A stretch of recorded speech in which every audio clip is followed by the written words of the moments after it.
Oh, bugger, I missed the load of the breakout.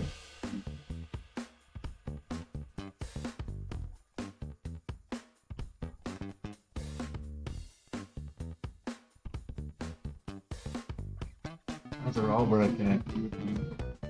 But,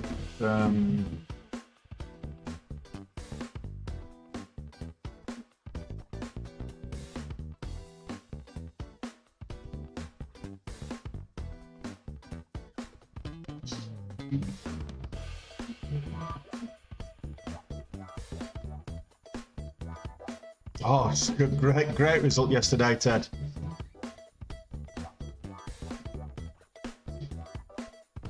Okay, so CPI data.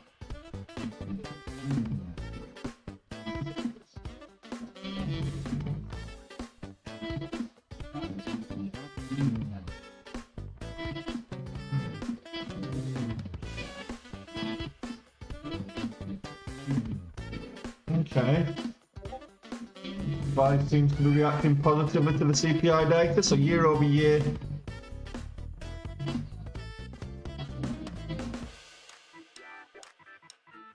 Year over year 6, so it's pretty much on point versus the 6 expected. Month over month 4 versus the 4 expected, so it's pretty much on point. Core CPI is 5 versus the 4 expected.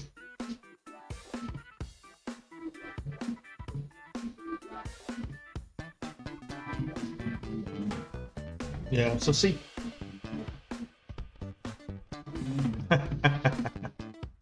I was going to walk away for the day, actually, Ted.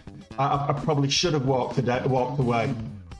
In hindsight, I'm glad I didn't, but the right thing to have done was walk away. So I think the key focus, the key takeaway was, even though I stayed, I didn't start revenge trading. I wasn't trying to make the whole thing back in one go, is what I'm saying. Took me all day. But we got there.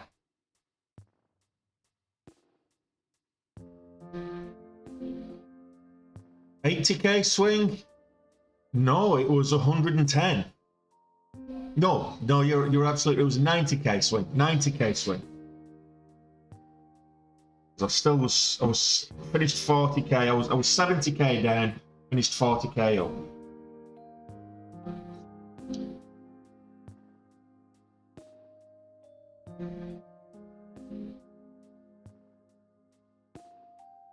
Oh. No, I was right. 110.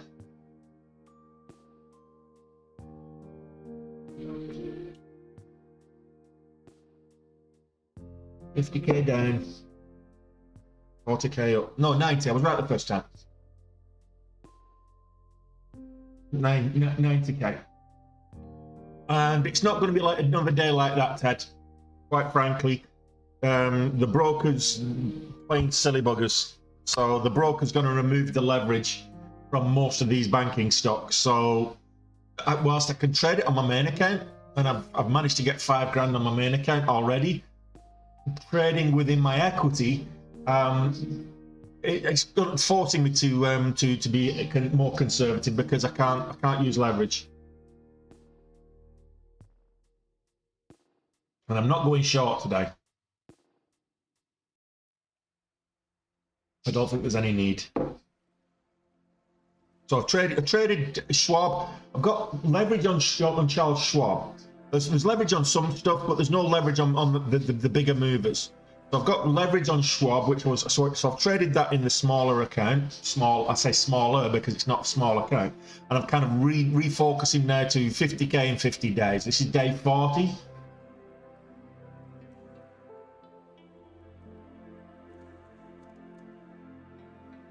But we'll see.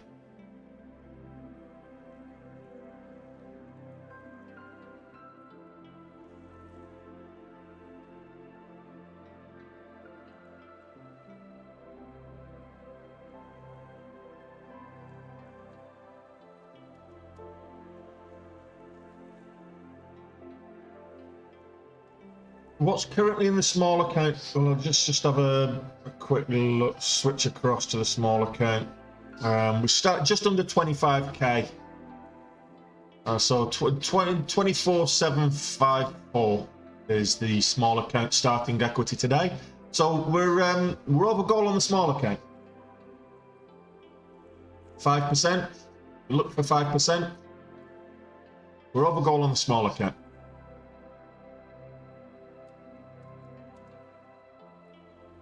I'll come back to the small account later, maybe.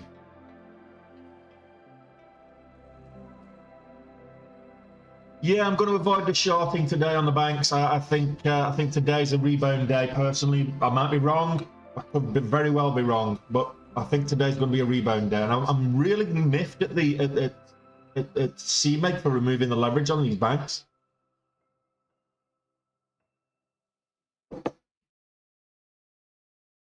Hey, Alberto.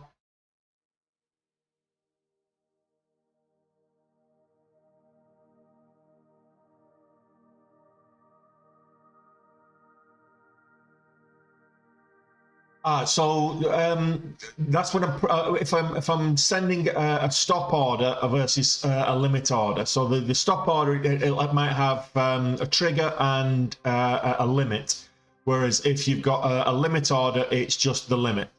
Okay, it will execute. It depends. It depends on the type of limit order. If it's a stop limit or just a standard limit trade on one.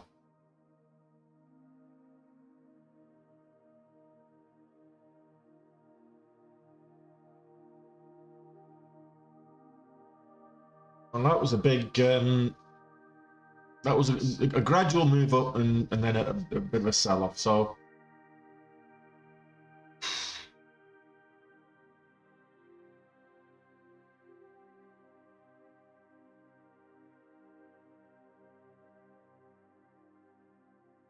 The scanners dominated by the banks. We've got First Republic as the top mover to the upside. We've got PacWest. Then we've got Western Alliance. We've got an ETF there, which is DPST, which is a banking ETF. Momentive. That's hang on a minute. What's this one? Momentive GLB. That seems to be not a bank.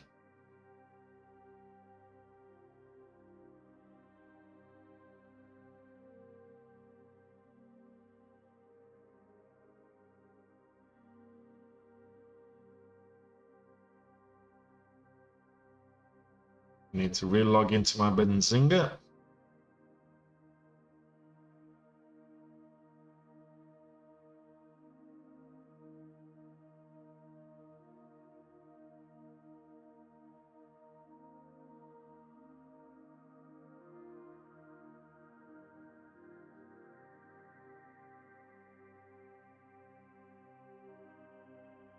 All right, let's try again.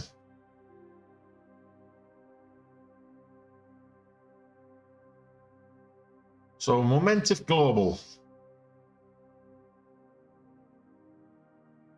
My news ticker doesn't seem to be loading. For some reason. Is anyone else having issues with the news ticker? If I had to trade one versus the other today, it'd probably be WAL. Why? Because I can get more shares. Quite simply, one's $34 a share, the other's $49 a share. Why is that important? Because it's the share size that dictates your gains or your losses, for that matter.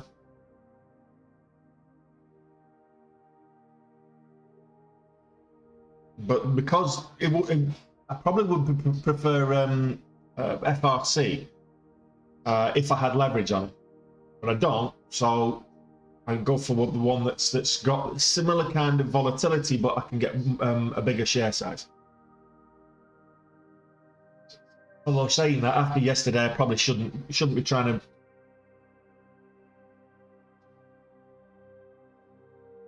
Yeah, it is. Pack WP is about the same price, but has leverage. PACW is $13 a share, but PACWP is about the same price, but lower volume. Trades pretty much the same in terms of direction and the likes, but lower volume and has leverage. I think the bank should have a positive move today. Kind of a hangover. The news that came out on Sunday. Why am I not? Is anybody else's news ticker not working?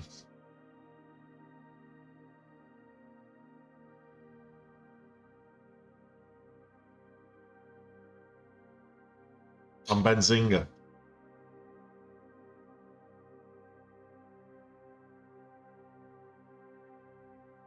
Getting no news on from Benzinga. I'm getting the scanners are okay. That's fine, but I need the news. Well, I want the news.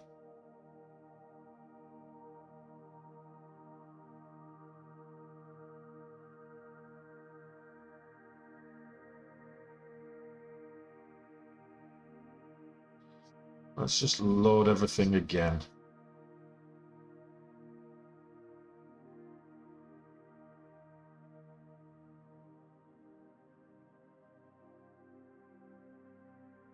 No, news. Right, now I've got it.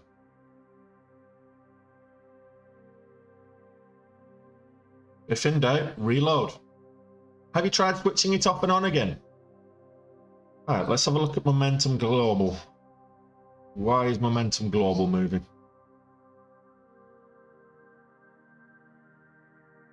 It can. Is it going to? In the current climate? Probably not. In fact, it's insolvent. So Silvergate Capital is insolvent. They've just not gone into liquidation yet. So that's the problem with Silvergate. I wouldn't trust it. It might move with the rest of the banks, but I don't think it will personally. Right. Okay. So Momentum Global shares are trading higher. But the Momentum Global are the owners of SurveyMonkey. And they are up for sale. They're going to be taken private, so that's kind of a acquisition. Probably not worth trading. Let's have a look at the action.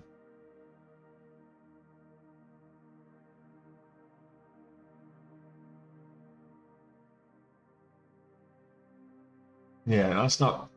There's no action there. That's just going to be taken. It's an acquisition. I did look at Silvergate though. I mean, again, this is up on the day. I mean, a lot of these stocks are up on the day, but it's by how much?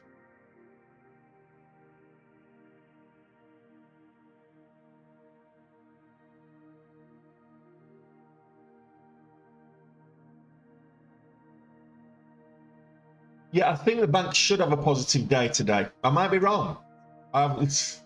You've seen me be wrong a few times. You saw me be massively wrong yesterday, pre-market.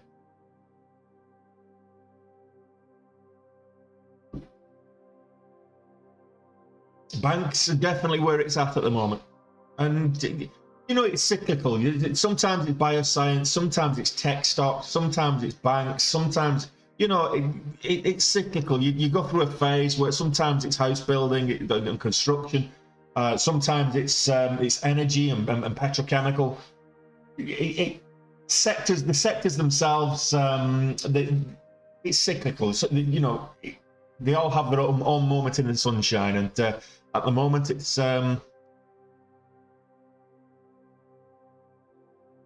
absolutely, Kyle. Absolutely. There's volatility. When you look at Charles Schwab here, so Charles Schwab made this move from kind of 56 to 58 80s. then back down to 57, and back up to 57.70s. So there's definitely volatility, and there's definitely opportunity. Some of the smaller ones, I forgot.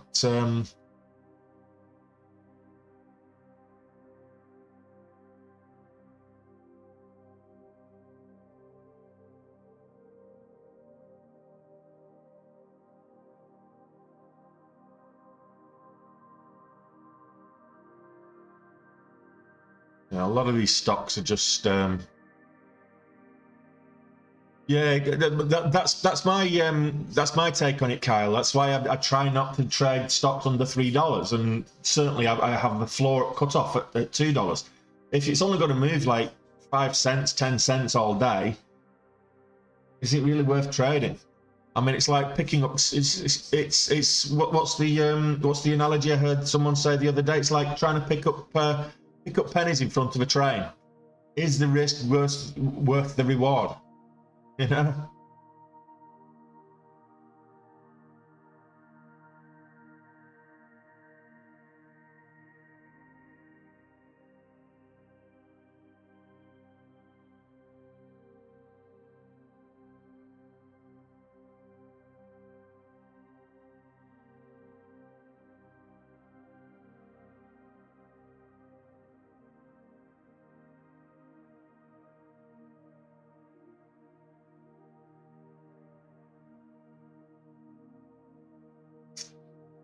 Majority of these banking stocks are no leverage.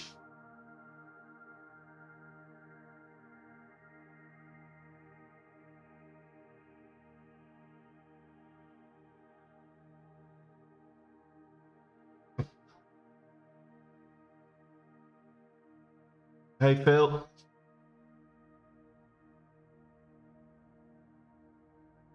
Is it though? I mean, it's up 8%, Marathon Digital. Ah, it is as well.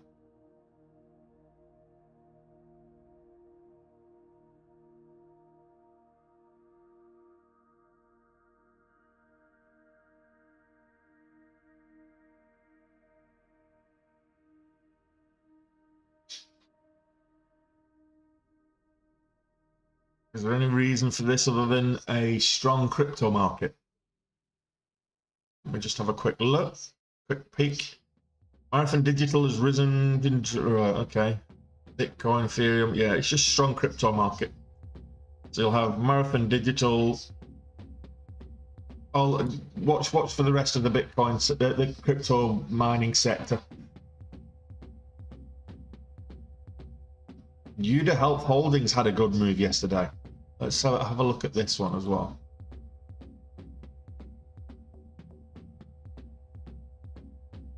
Let's look at this on the 15. You'll see what I'm talking about. Had it popped up at the open and took off. Went from $1.50 up to $3.20. So it's like a good 100% move on the day. So that had good momentum. Why was that now? Can't recall. Yeah, I'm not seeing why. Popped up, didn't seem to have a catalyst. No real short squeeze, so be careful with that. I mean, let's have a quick look at the. Is there a shelf registration there?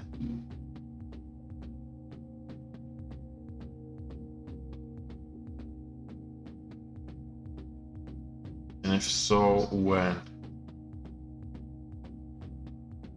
I'm not seeing it. I'm not seeing any kind of shelf registration at the moment. No, I've not seen one. That's gone back to last year, so it might be okay.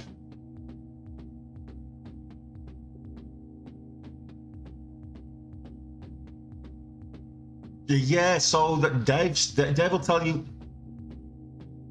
When did I start streaming at 12:30, Alistair? Well, daylight saving this week and next week because the US clocks went back last week. The US clocks went back went forward, spring forward. The US clocks went forward, so it's we're an hour behind or an hour ahead, whatever. So that's why I'm starting at 12:30 for this week and next week until the clocks in Europe follow suit. Daylight saving there, Alistair. Hey, Julie. Good to see you.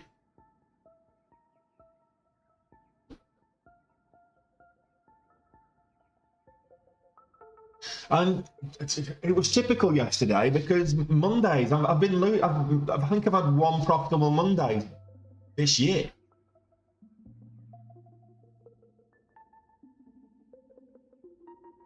Maybe two. I'm just losing money hand over fist on Mondays. I really should just start taking a 3-day weekend.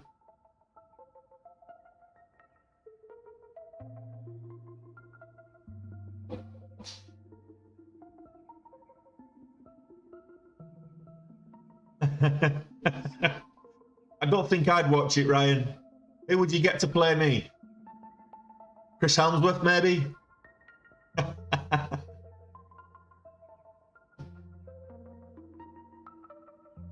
Based on his last film, probably Brendan Fraser.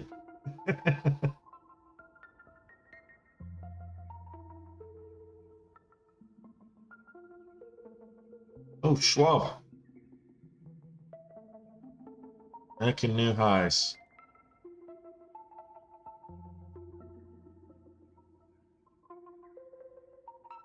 I did speed up the replays of the trades I took to get green again yesterday, but it's pretty much as I took it. If there was an extended gap in between taking trades, then I kind of cut it out, but it's pretty much as is. So if you've not watched that, because if you were here yesterday, you would have seen me go 70k down on the day, 50k down on the main account, 20k down on the small account, so 70k down on the day in total, and I shut it down. I just wasn't in the frame of mind to carry on streaming, to carry on trading, so I went away, took a little break, came back about half an hour later, sat down and looked at, because the opportunity yesterday was massive. It was huge, and the opportunity today is probably not as big because of the lack of leverage, but there is a big opportunity today as well. I think that the volatility is still here. So if you've not seen me take how I got green yesterday, you'll remember I was like 49k down on the main account. If you go and check out the replay, the recap from yesterday, the day trade recap, the latter half of the day trade recap is a recording of the trades I've taken. The first one is basically, you can see that I'm 49k down, and then the continuation from there onwards. So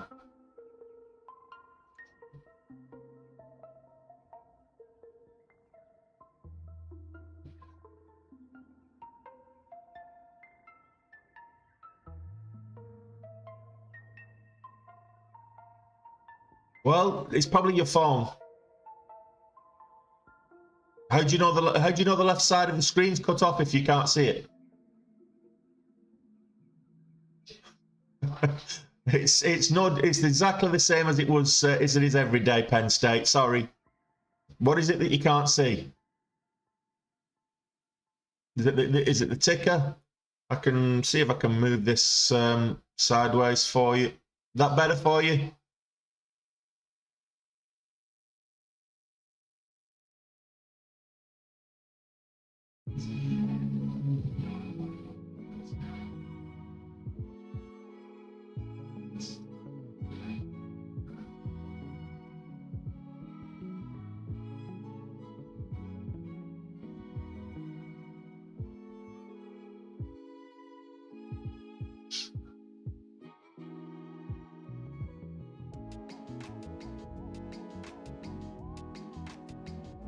I'm missing the Schwab move.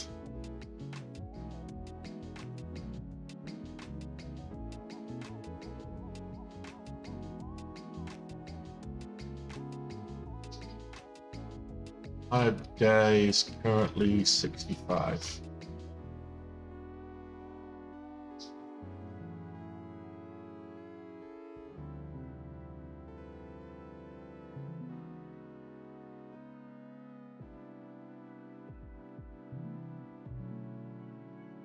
I can't use margin to buy TFC and TFC?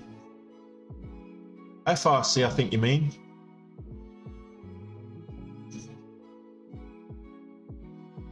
But there's margin on Schwab.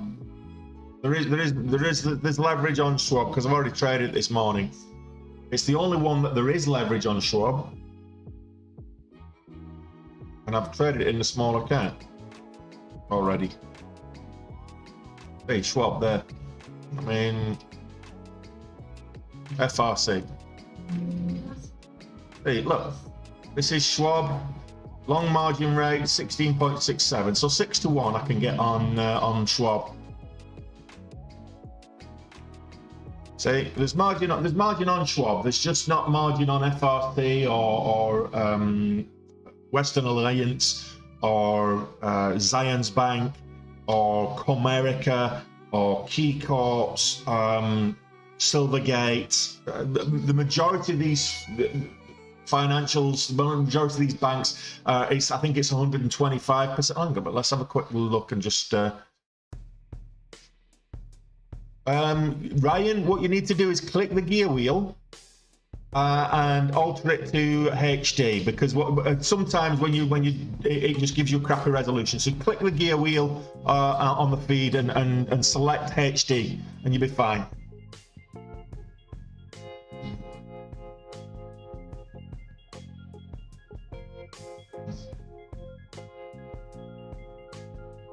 Yeah, so if I look at FRC here, you can see that 125. It's hard to borrow. It wasn't hard to borrow yesterday. So again, this might change intraday because this was easy to borrow yesterday, but it's no longer hard to borrow. It's no longer easy to borrow. It's hard to borrow. But the margin rate 125%. So yeah.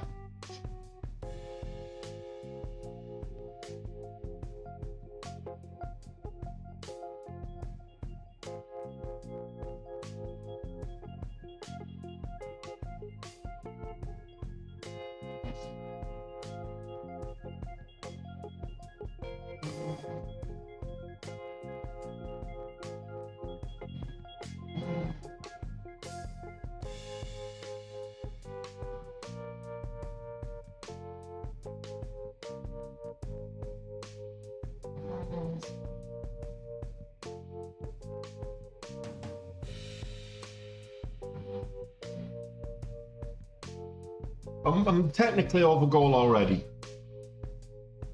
on the day, both on the small and overall. So it's I'm a damn sight better place than I was this time yesterday. So we've got half an hour to go. Let's just hope that yesterday I had a red to green swing. What I don't want today is a green to red swing. Could you imagine? I'd rather not.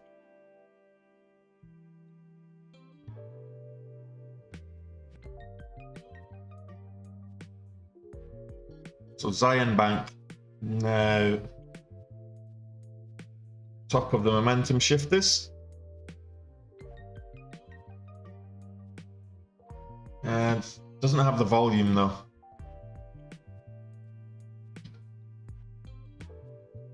Marathon Digital. Missed that move up. I know it was called out and I looked at it, but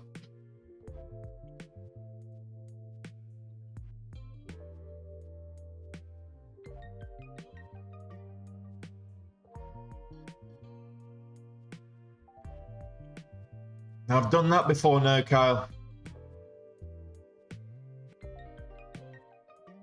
Is Schwab's easy to borrow? Sure it is.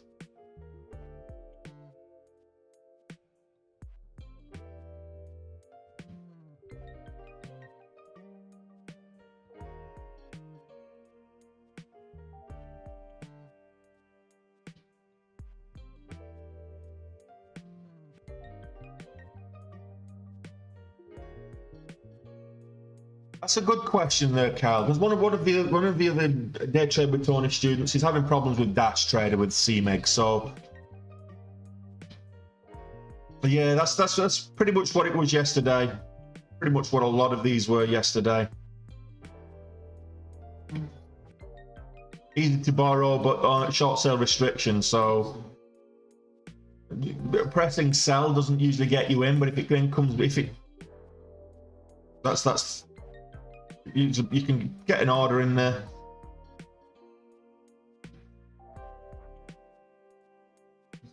It's a lot more difficult to go short accidentally when it's on short sale restriction. I'm wishing me a big green day as well, Dillo. I'd be great if I could have another green day like yesterday. I'm extremely happy.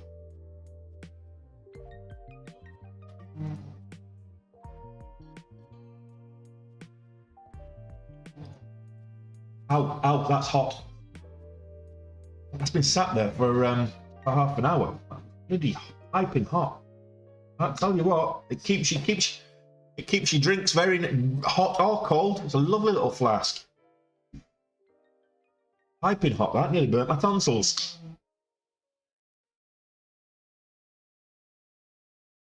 So it's a...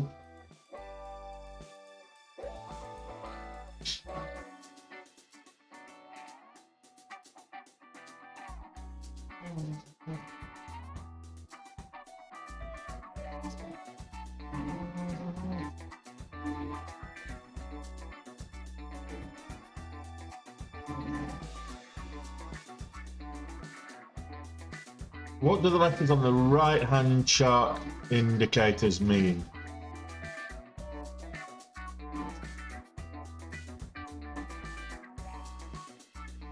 TL 5000. Where am I looking? Where am I looking for this? TL 5000.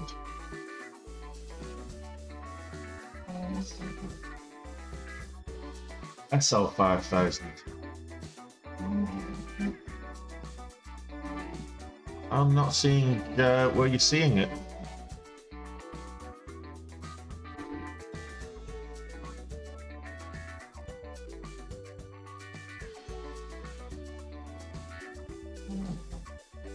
Right, okay. So you're not seeing it now because it's not there. So if there's when I place a limit order, if it says SL 5000, means there's a stop loss for 5,000 shares. That's what that order is. It's basically a place. You see the order go on the chart. That's what that is. And if it's like a certain.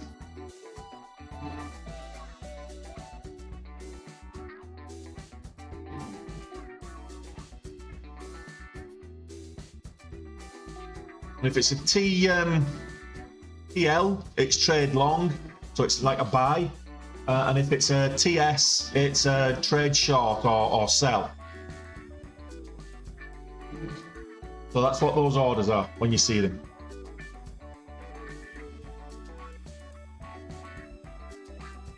Yeah, well, I was petulant and stubborn, and I just refused to give up. So it kind of worked out for me.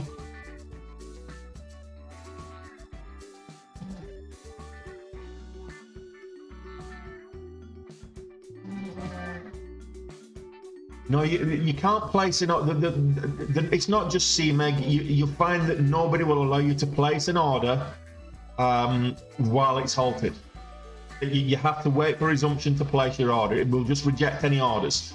So, which is why it's a good idea to if you know, you can see the level with CMEG in particular. Keep an eye on the level up and level down, the halt levels, and as you're approaching that, get a stop loss or a trailing stop loss or whatever it is before you get into a halt, if you can. It's not always possible, but if you're coming up to that, you're usually given a couple of seconds before the halt. It'll reach the halt level, and you'll see one side of you'll see the ask. If it's a halt up, you'll see the asks kind of halts. And then the bid carries on going through. You'll see orders keep going through on the ticker.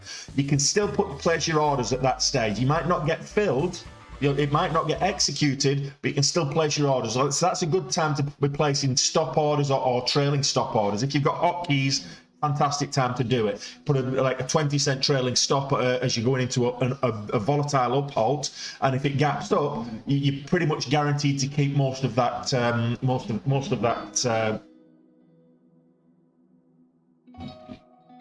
profit.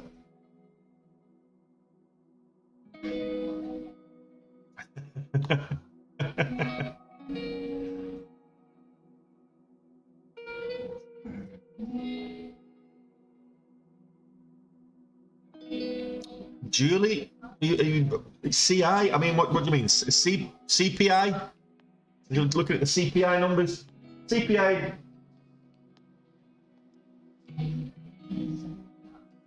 Yeah. CPI numbers is pretty much as expected. 6% on the annual, 0.4 on the month to month. So pretty much in line with expectation, which is why we've not really seen the much change in the market. So let's look at the markets, why we're at it. So this is where the CPI results came out. You got a bit of a kind of spike of activity, but it didn't really do much, and we've kind of just carried on. So 6% year over year, 0.4% month over month. It's as needed. However, what I would say with the banking situation right now, the run on the banks at the moment, the Fed are now caught between a rock and a hard place because they can't afford to ease off the quantitative tightening. They can't just not increase the interest rates with the fact that inflation is still not under control. So they're still going to have to do something. But if they do something, they run the risk of sending any other banks that are on the precipice over the edge again. So even with the assurances on Sunday from with regards to depository guarantees, there's still a lot of banks that are just sitting on the precipice right now, and people have just lost confidence in the banking system. So them removing the money, and I would say that's good advice to you, is do not keep your money. If you've got savings, if you've got any kind of reasonable amount of money in the banks, do not keep it all in one bank. Do not keep it all in one place. Don't keep it in banks that are connected to each other. Have a credit union. Put some in a credit union. Have some in an offshore bank if you can. Have some in, spread it around 3 or 4 different banks. I know I've been doing that for years, for different reasons. But also, diversify. If you've got investments, make sure you've got a little bit in, maybe in crypto, a little bit in ETFs, a little bit in bonds. You don't put all your money into one place. Yeah, but basically that doesn't mean a thing anymore, Kyle. So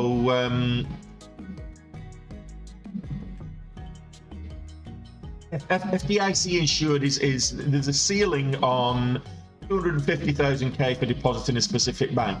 What they've actually come out with on Sunday and said that they're going to make the depositors whole. So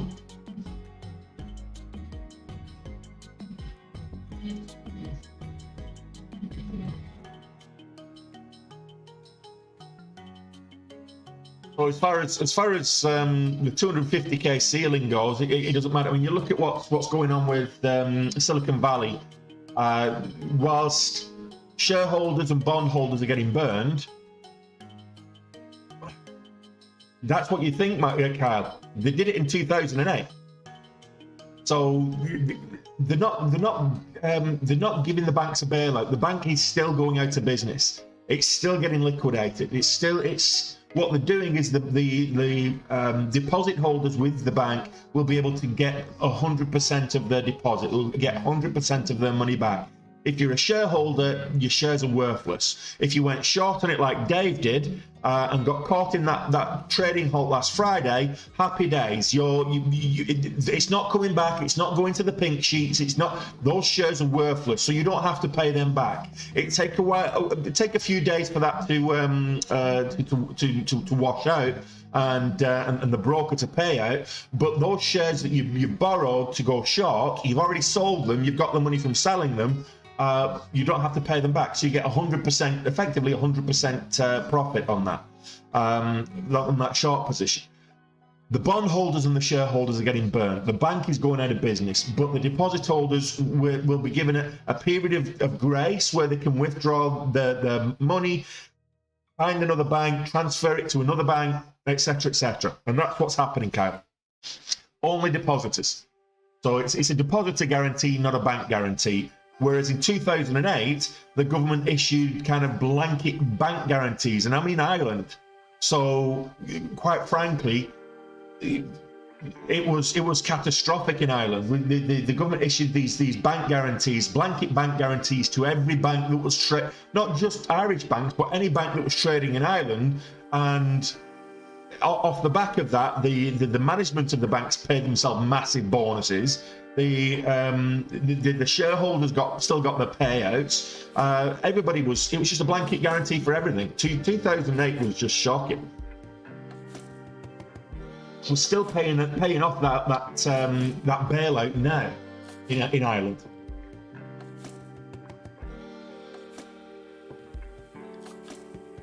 No, I don't think it's because of regulation, Jill. In fact, I think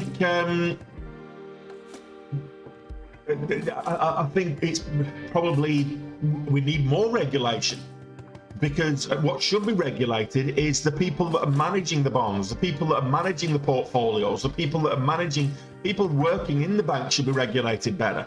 But if you look at Silicon Valley, it was just badly managed. They've taken a bet on, whilst the interest rates were low, they've taken a bet on bonds and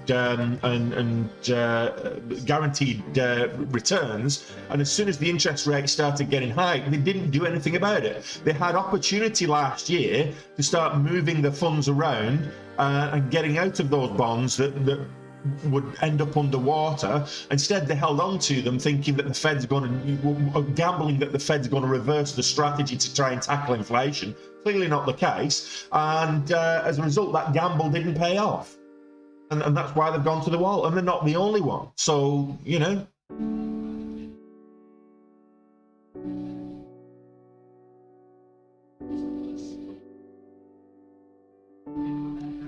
Yeah, I think it's rebound day for a lot of these banks, because a lot of these banks are good. Like Charles Schwab, for example, it's not a commercial bank per se, but it should be in good health.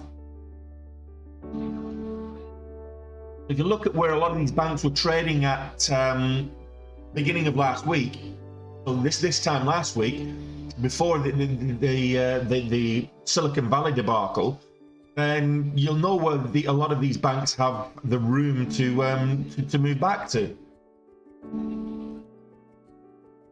I mean, if I look at let's look at Schwab. That's Schwab. Look at this on the 60-minute. So it was kind of trading up here, up at what, 75? Let's call it 75. Between 75 and 80. It's ranging between 75 and $80 last week is what Schwab was doing, and it wasn't really. It didn't move. I mean, look at this. It's just kind of up there, kind of steady action, just not doing anything. And then last week comes along, last Wednesday, and you've got not just. I mean, look at the volume. This is a key thing here as well. Look at this on the daily. Look at the volume down here. Hardly anything being traded on a daily basis until this last 3 days. So Friday, yesterday, and today. Thursday, Friday, and today. It's just the volume's just. I mean, Charles Schwab yesterday traded 148 million shares. It normally, so just to put that into context, Charles Schwab over the last 3 months, on average, has traded 12 million shares a day, and yesterday it did 148 million. So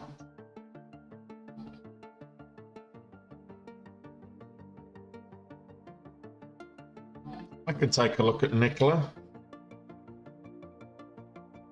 What's the stock? What's the ticker on Nikola? I can't remember.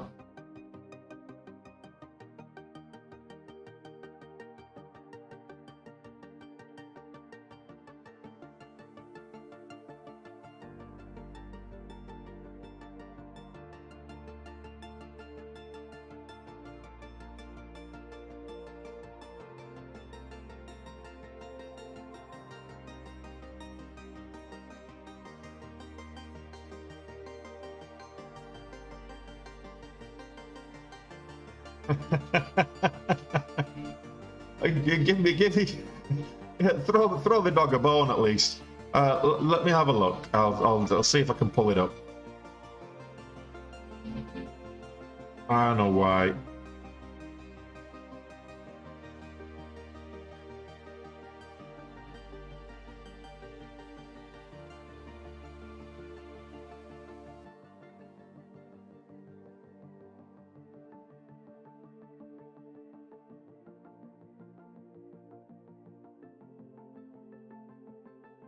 Yeah, it's okay. That's why. But I was right the first time. Just I used a C because you spelled it with a C, and it programmed my brain. That's right there is linguistic programming. So Nikola Corp. So Nikola 185 right now. It's just barcoding. There's no range on it. So from an intraday point of view, the average true range is less than a penny. So there's no intraday trade right now. It is up like 4%, but at 185, that's not a big deal, you know? It's less than 10 cents. So there's not a lot happening with Nikola. Maybe wait for the bell. It might get a bit of volume. Even yesterday, there wasn't a lot of range across the whole day. You were looking like 20 cents. So Nikola Corp's pretty sideways.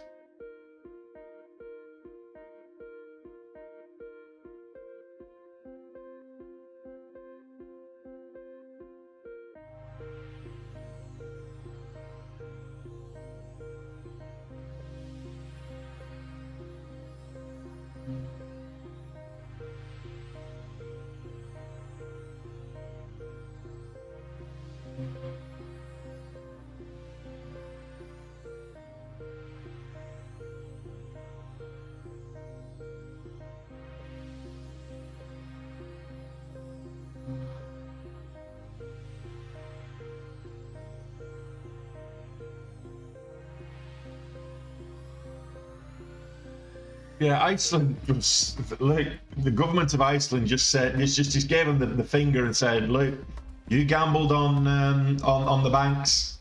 That's your gamble. The thing is, though, Iceland being part of the EU let the banks burn because they knew there was enough banks across Europe that were getting bailed out by their own governments that would just come in and fill the gap. So fair play to them.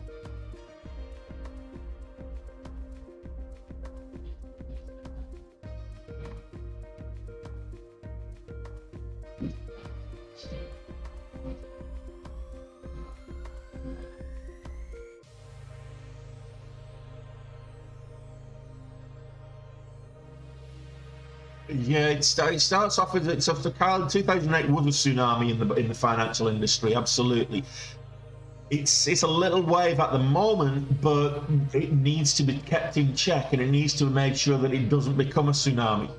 You know, it's at the moment it's like throwing a rock in the pond versus a volcano erupting. It's not the same thing, but it has the potential for repercussions if it's not kept in check. So, yeah.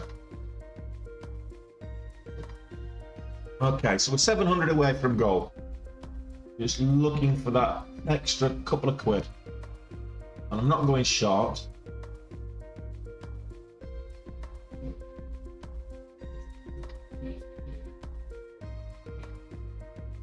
JPM, First Republic.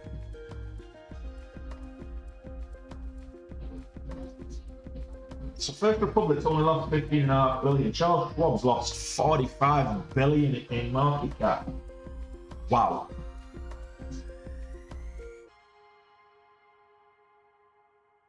So I've got Bloomberg. In case you're wondering where I'm getting these numbers from, I've got Bloomberg. So I didn't miss it, White Calvus. I've got it on the other screen, so I'm watching it. But what I'm not seeing is the sweet move for me to get in. I'm being a little bit more cautious today, and if I'd done that yesterday, if I'd been more cautious yesterday, I'd have been sat there at the end of the day doing a recap with a six-figure gain. But I was gung-ho shooting from the hip, and I ended up getting shot myself. So, you know, it'd be like that sometimes.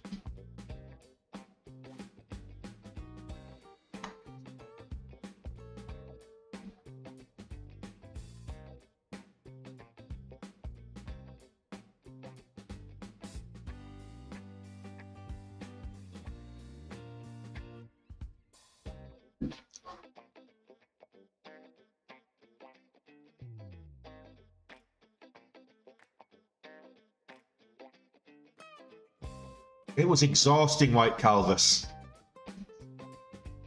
It was absolutely exhausting. If truth across the board, it was absolutely exhausting yesterday. And but it was worth it, obviously. And you get on a run. You'll hear me every day say, "Get green, stay green." It took me until probably lunchtime before I got green. And then get to goal and get out. And once I got green, I was way over goal, and I just didn't get carried on. The opportunity was there. Sometimes it's like the rule book goes out of the window, and you just trade the opportunity. Opportunity knocks, you open the door. It's as simple as that. And an opportunity was knocking yesterday. Of course,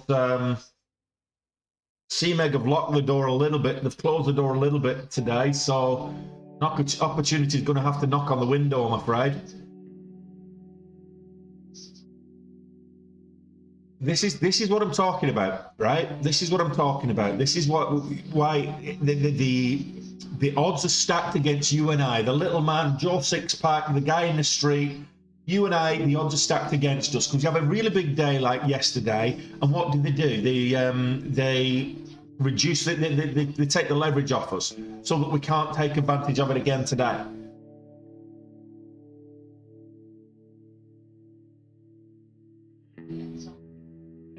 But at mid-month, I'm already over goal, Kangaroos. As of yesterday, already over goal. Yeah, the opportunity was huge, White Calvus, and if I'd been true to the rules, I wouldn't have got that far in the hole in the first place. I would have quit once I hit my max loss. B, I would have quit when I was supposed to quit, and I wouldn't have come back. Put it down to a bad day at the office. But sometimes, like I say, the rule book's got to go out the window. Yesterday, early doors, pre-market, and at the open, I was just mistiming it. If you look at where I got in on all of them, every time I went long, the price spiked up and went much higher, and I didn't take profit when I should have done and held on to it as it pulled back. So timing was off. Every time I went short, it sold off and then pulled back and rallied. So my timing was just way off to start off with. And that might be down to something to do with the volatility of the open. It might be something to do with it being Monday and I just can't get profitable on a Monday. But every time I took a trade yesterday, I had opportunity for it to be profitable and didn't take it. And that's on me, because if I effectively scalped those trades and been profitable to start off with, and then carried on trading for the rest of the day, I'd have been, sat here with a six-figure, probably my best ever trading day. It's going to take a lot to beat October 21. Thank you, Mr. Trump. DWAC and PHUN, and plus warrants.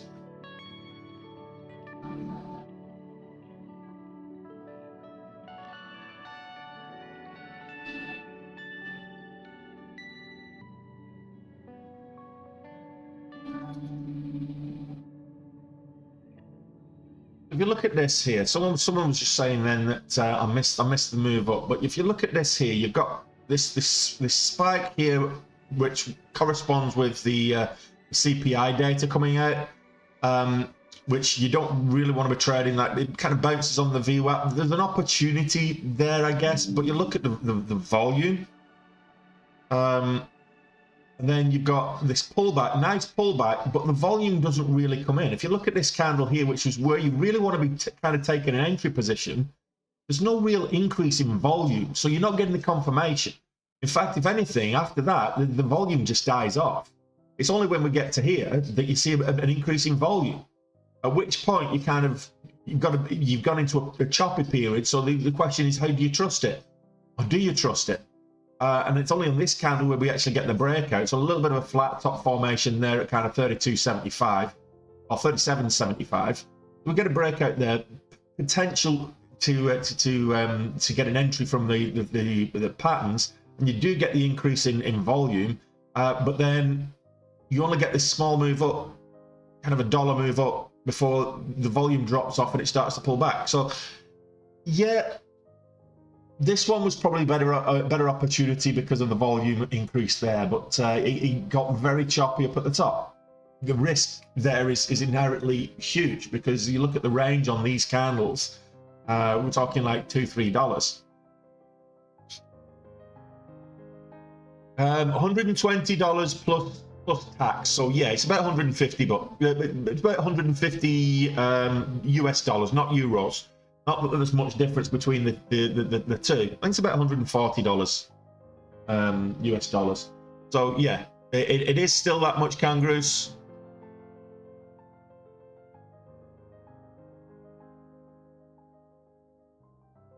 Yeah, it would have been 110k if I hadn't lost in the first instance, Alvis. My best ever day was 102 in October 2021. Trading DWAC when it first hit the market, plus the warrants and PUHN and warrants. What was great about that is the warrants on DWAC, every time DWAC halted, I'd flip over and trade the warrants, because the warrants don't halt. If you've got a stock that's got reasonably priced warrants and good volume on the warrants, you trade the main stock, and then you flip over, and when it gets volatility halts, and you can carry on trading the warrants. They're usually a lower price. You carry on trading the warrants, and if it continues to go up, you know that it's pretty much going to gap up when the stock resumes as well. So anyway, that's a different.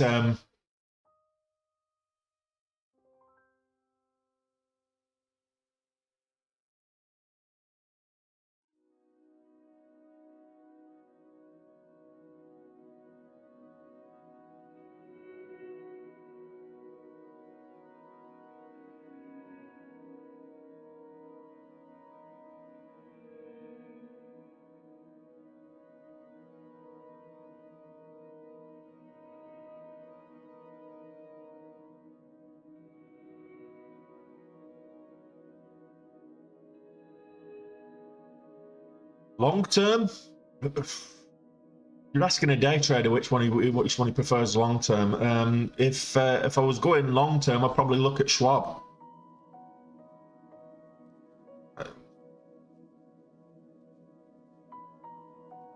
Yeah, and that's not a bad strategy, Kyle. So holding into the open is always a gamble.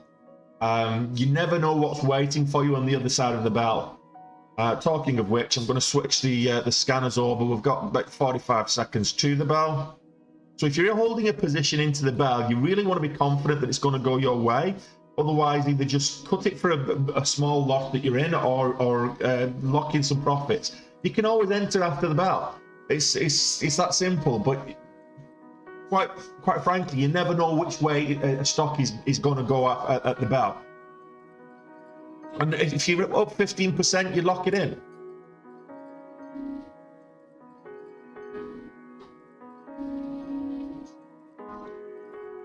So,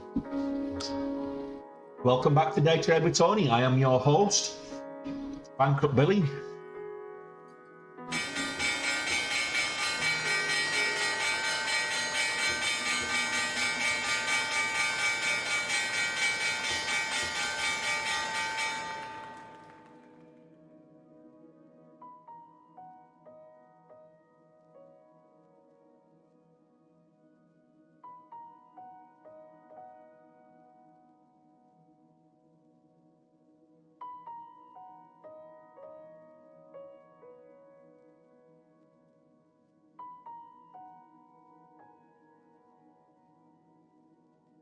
I would say Charles Schwab's, out of the ones that have been seriously hit, Charles Schwab's had the biggest, been impacted the most, and probably will have the, the longer term, probably will have the best comeback. We'll see.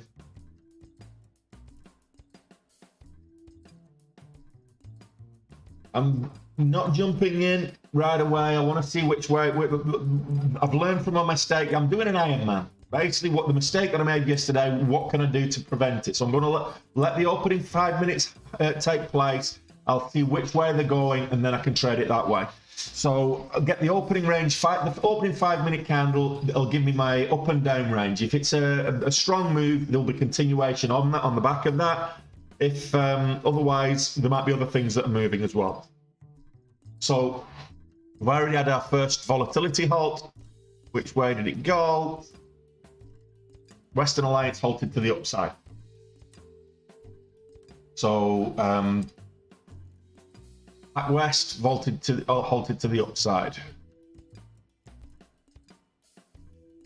What about PacWP? That's not. So this is not halted to the upside, but it will trade in the same way as PacWest.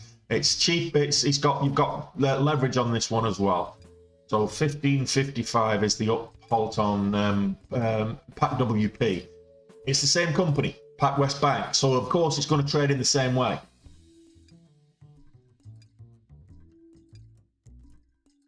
So there's leverage on PacWP, PSCWP. There's not on PSCW.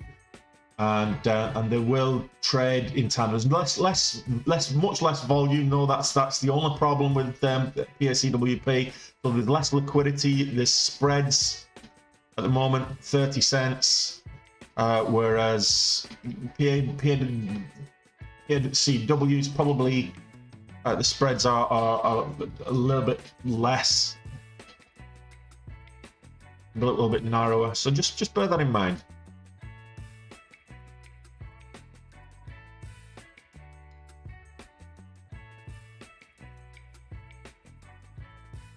Schwab, let's have a quick look at Schwab. How's Schwab doing? It's pulling back. I've got a high just over 61 now. 61.11 is the high of day. So now this is what I'm talking about. We're getting an opening range candle forming.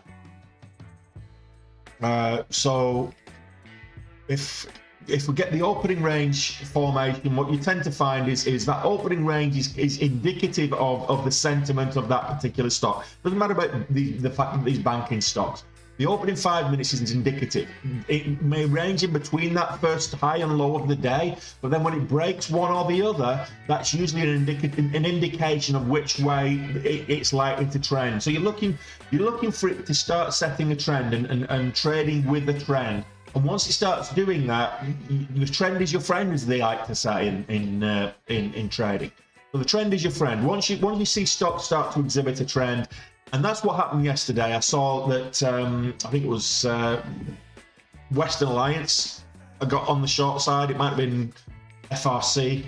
I can't remember off the top of my head. FRC on the short side. It had gapped down a couple of times. It was trending down, and I was able to take advantage of the trend. And that's the thing. So watch for a trend formation. The VWAP is a great indicator for that. Right now, Charles Schwab is bouncing on the VWAP here. So we've got a high of 61.11. We've currently got a low of 58.76. We're just over $59. So we're closer to the low end than we are, but we're above the VWAP. So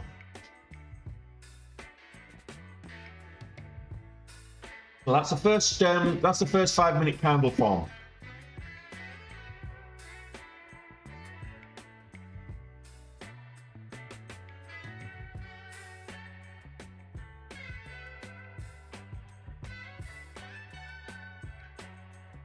Don't get FOMO because you didn't stay in it. It's always a gamble. Like I say, it might go in your direction, it might not. It's always a gamble. Just don't get FOMO because it spiked up. What happens if, let's go back to because this looks like Schwab's going to break the lows, and I'm not shorting today. A lot of these are hard to borrow anyway. So Pac W, Pacific West or Pac West.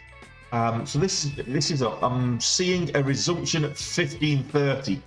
So if you got in this, just so you know, this has moved up to $16. It went up from $15.20 up to $16 halted. I'm now seeing a gap down to 15.30 on the level 2. Well, you can see it here. 13, 20, 12 on the bid. 15.90. So this is going to gap down. So this is likely to gap down.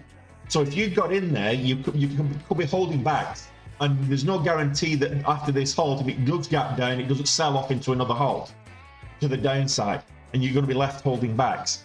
So coming into the open, you need to be confident that it's going to go your way. Otherwise, cut it like you did, and the worst case scenario is it goes without you. You've got profit. You've made profit out of it. If you cut it for a profit before the bell and it goes without you, so what? You've made money, and that's the name of the game. That's why we're all doing this. So if you've locked up some profit, it actually gapped down slightly and then sold off. See, it's how it's selling now. They've got a halt level at 15.18.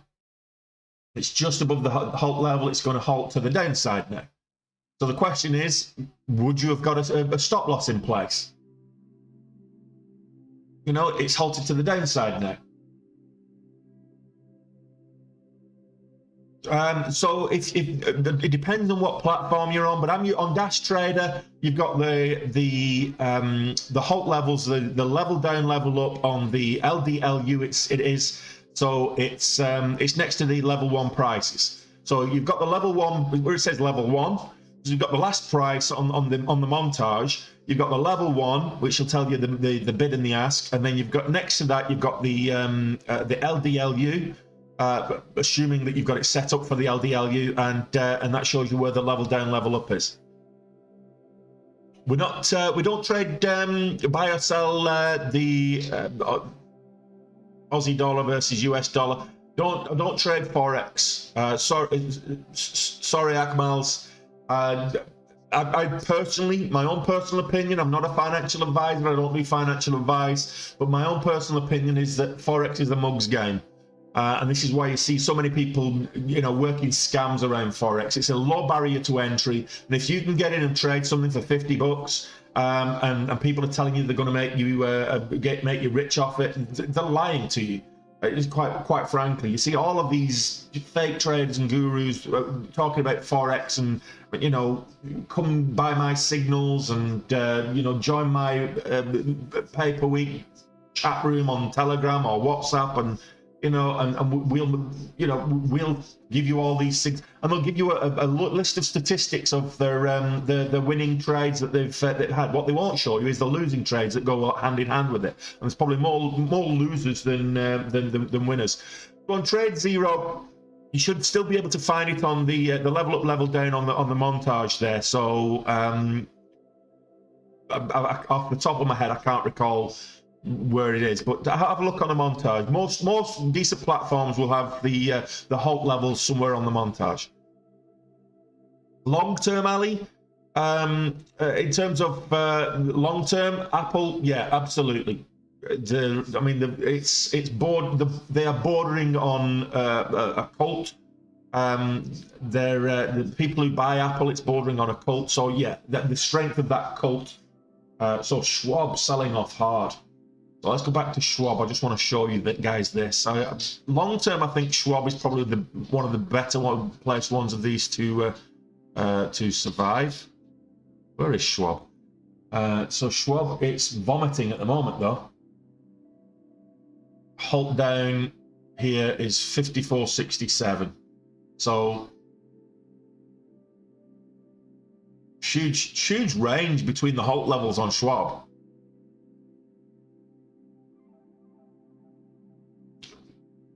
Well, there you go. You sold at 15.20, it halted at 15.18. Well, FRC's halted to the downside. which is what I'm waiting for here. Is a lot of these are halted to the downside, and there's going to be range today. They're not just going to sell off. They're going to rally and then they're going to sell off, and they're going to rally, and you know that's going to happen across the course of the day. So I'm waiting for the turnaround, and I'm waiting for the bounce. If they continue to sell off, they're all up on the day today, so they might pull back a little bit and then move again later in the day. And if that's the case, I'll do it later in the day. Right now, I'm over goal on the day on both accounts, so I'm not going to take any risks like I did yesterday. The risk versus reward for me yesterday was worth it, although I did risk way too much. The risk versus reward was worth it because the volatility was there to take advantage of, and had leverage on the accounts to be able to take advantage of that volatility. Today the leverage isn't there, so the reward is going to be substantially less. Just saying.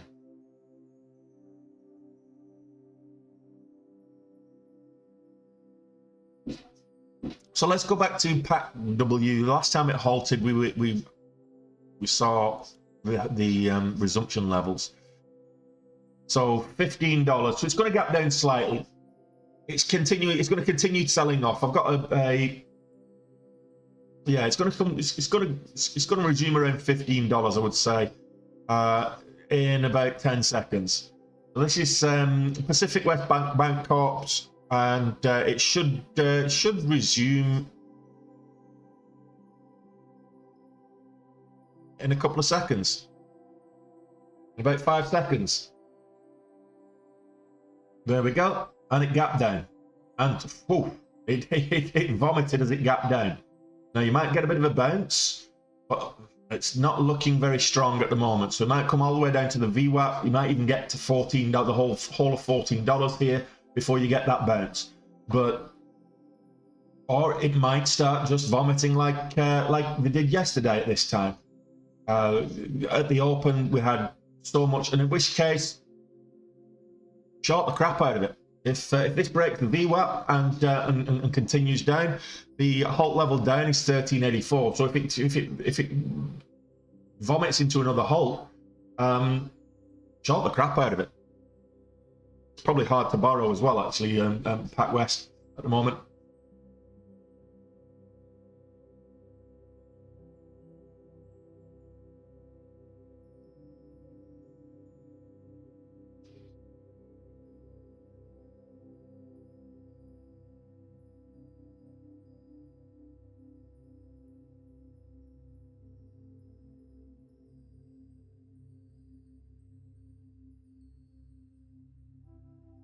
Right. So Charles Schwab. What do I've got that marked out there? Oh yeah, I did. I marked there. So I was marking out some key levels on Schwab earlier, pre-market, and you can. I've got it on the other screen actually. 57 is a key level. So if I put this here, you'll see what I'm talking about. Horizontal line. I marked out 57. I've got it on the other screen. And you can see here how it's a key level pre-market. $57. It's tapped it, even there before it took off. Then it came down, found it as support. So it's a key level pre-market. Let's see if it does hold up. $57 is key level there. And if we duplicate that out, we can get another key level here. It's $56. Funnily enough, it's the whole dollar levels, which I'm not surprised at, where it found support pre-market. It was ranging between 56 and 57, as you can see there. So is it going to find support here before moving to the upside? A bit of a double bottom type scenario.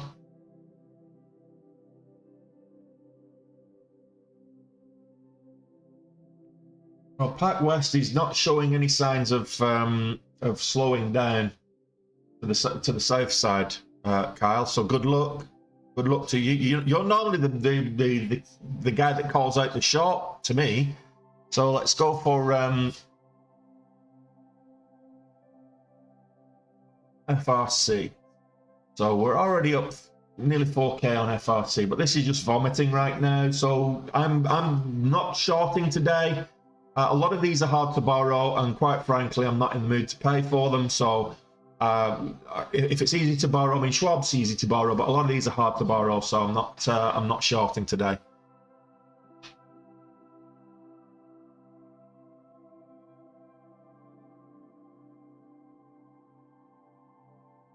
Well, I think so. This is FRC. We might get a little bit of a move here. So so ideally, I'm looking at the 5-minute chart now for setup. So 44.50. We might get a turnaround at 44.50.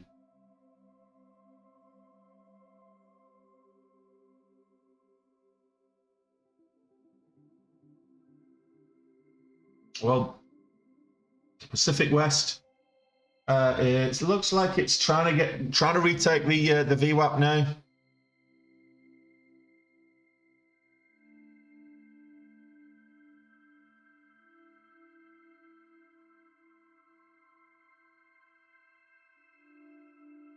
So we've got over 44 on FRC, First Republic.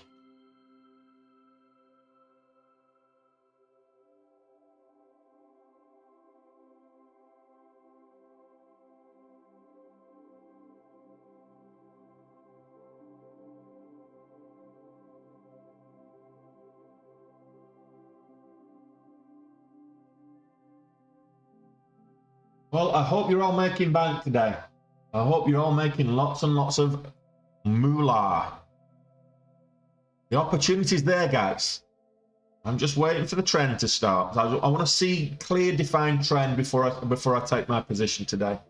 If I'm being completely transparent with that, I'm actually looking at the 5-minute chart. I've got the 1-minute chart on the TikTok and Instagram streams, but everything else you've got the 5, the 1, etc., etc. So I'm actually looking at the 5 for the potential entries here. So if I look at that, 46, high of 46 on the previous 5-minute candle on FRC. Which one do I want to trade? FRC or there's no leverage on FRC. That's the problem. And whilst I do have a large account, I'm not too keen on only taking kind of 2,000 or 3,000 shares if I'm going to try and make some good money.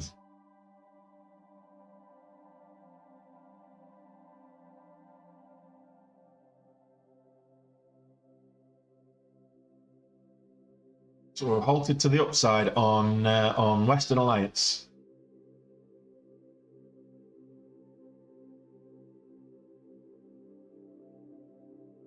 Halted to the upside on Western Alliance. We've halted. Oh, we've got a halt level at 14.99, so we're just about to halt on Pac West to the upside. Yeah, halted to the upside on FRC. So we'll get a look, guys. Today's going to be another one of those days. There's going to be a lot of volatility. If you're looking for other stocks to trade outside the banking, good luck, because there's just not going to be a lot of movement. Everybody that's trading, particularly retail, but a lot of institutional investors as well, will be looking to trade these finance companies. So this is where the money's going to be at. The volume's all going to be. How can you tell that if you've got leverage? If you're in the stock there, Ian, if you've got your dash trader open and you're in the stock on the level 1, there's a next to the level up, level down, next to the halt levels, you've got a little where it tells you. You've got a little. It says like SS, where it tells you that there's a little SSR or S or P or T or some letters.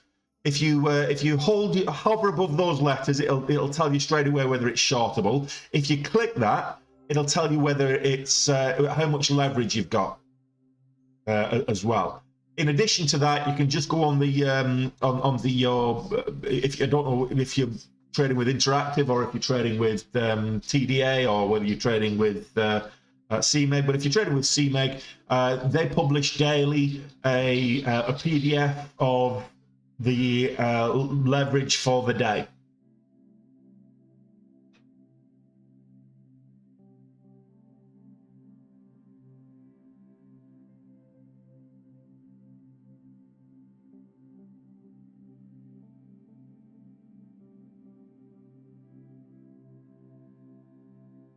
Okay, what else am I looking at here? I'm linking Schwab. So Zion Bank is selling. Let's have a look at MCB. There's not enough volume. When you've got everything else, MCB probably. Actually, let's get rid of some of these crap stocks that have not got at least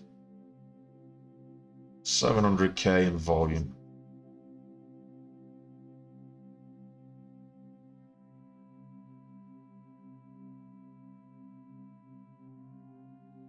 There we go. So Genius Group. I would say, I know I kind of, most of the time I tend to favor the small cap stocks like Genius Group, but when the volatility, you go where the crowds are, and the opportunities are. Yes, normally the volatility is with the small caps, small and medium caps, because of the float size. But at the moment, the volatility in the banks can't be ignored. The opportunity is huge, but the range on these, I mean, you're talking a $30 stock with like a $2 range. You've got to be careful, and you'll see me unrealized. You watched the trade reviews yesterday, the replays. You see me unrealized. I'm taking a 5,000 share position, and I'm unrealized. It's like $12,000 to the downside. Why?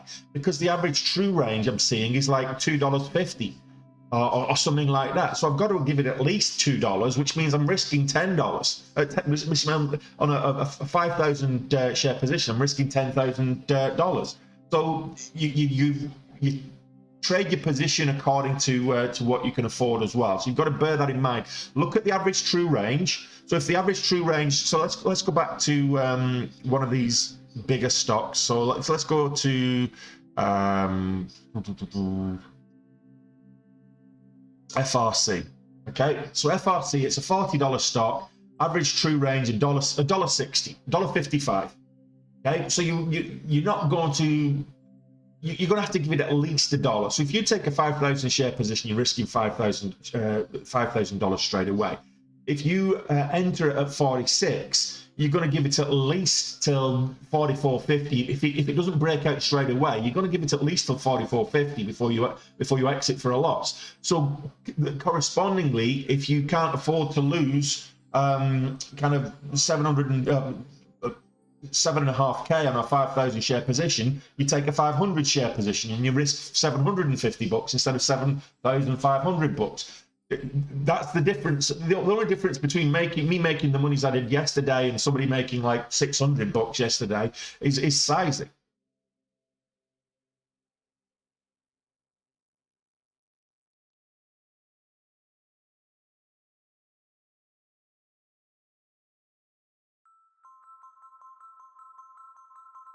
The next halt up is 48.69, but it's getting a swift rejection at 47 there.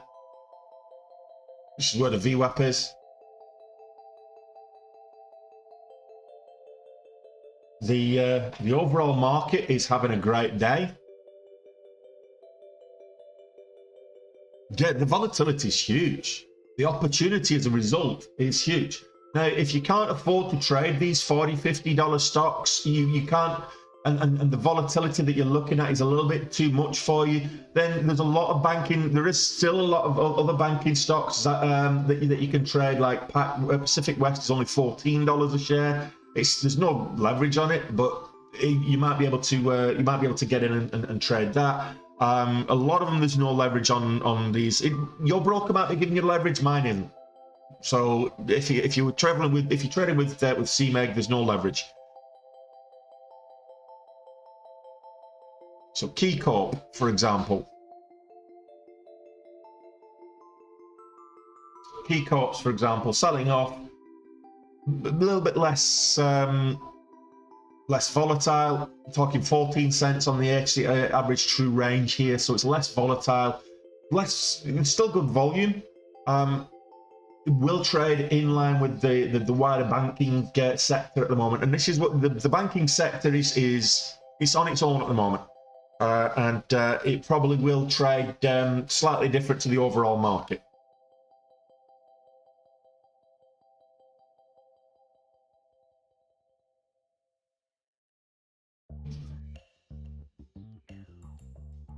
So remember what I was saying about the opening range? The opening 5 minutes, we got this halt down on Western Alliance.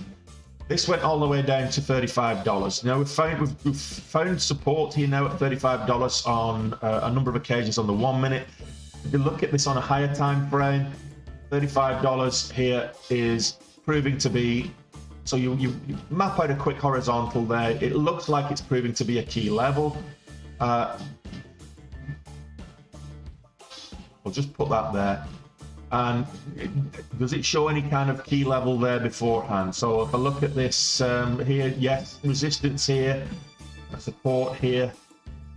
So it's showing that, as you can see here, support, bit of resistance, So $35 is proving to be a key level. But we've also got the high of day up here at, well, it's $40. And the high of day currently is $39.84, so it's $40. Nice round number.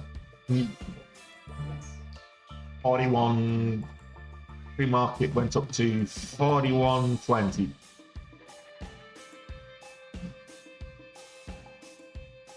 Yeah, they all look very similar, Kyle.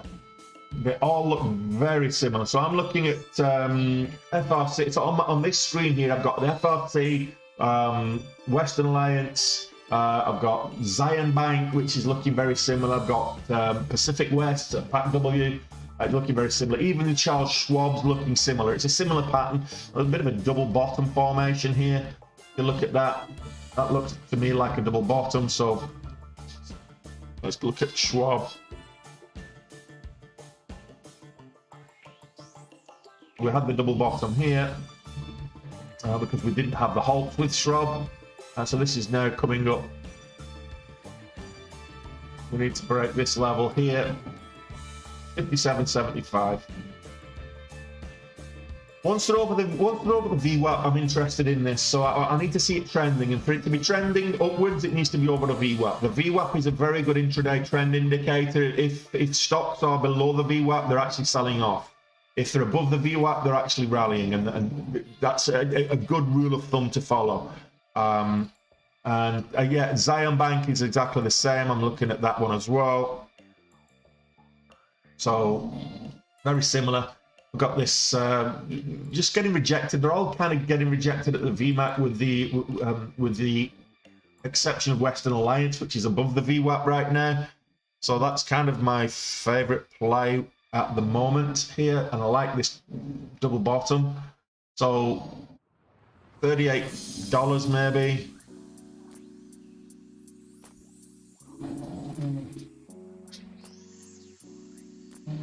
Yes, there's leverage on Schwab. Get leverage on Schwab. I can full leverage on Schwab, but there's no leverage on Zion.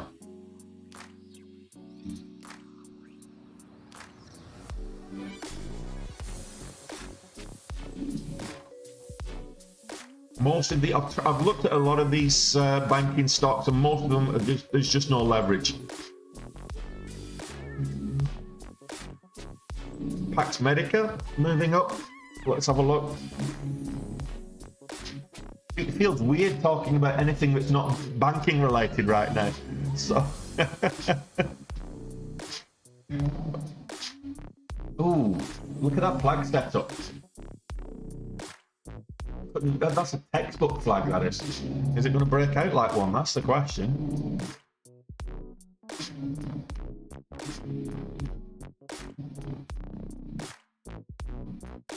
Pax Medica. Up at 250s. I'm not going to trade this. I'm just looking for a clear setup. I just want another 700 bucks. So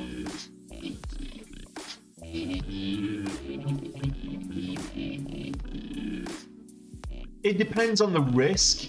Yeah, Chow snoring. It depends on the risk there, Flip Jug. So CMEG, they have their own risk assessors, and they assess every stock. They've got some kind of algorithmic assessment tool. So they assess every stock, and it comes down to volatility as well. They've deemed that these stocks don't meet their criterion and deem them as high risk stocks. So for whatever reason, Charles Schwab can get leverage, but FRC can't. And you think that they're all part of the same kind of catastrophe. I think what they're saying is Charles Schwab's less likely to go into a volatility halt due to liquidation or something than a Western Alliance. You know, it's down. So there you go. There you go. Pax Medica. Just called that out. Textbook bull flag. And it popped up, and you got a good 8 cents so far on that. A good 10 cents even. About 5 cents from the breakout, but a good 10 cents on that candle. That's Pax Medica. It's the top momentum stock right now.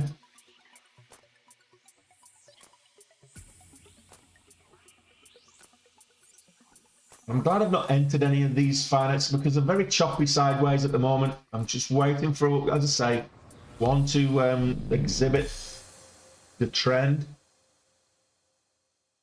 So let's go back to these banking stocks now that I've just witnessed a nice little bull flag breakout there, and it's is it got a break with $0.50? Pax Medica 250. There you go. So bull flag breakout, good 10-15 cents on that. Nice.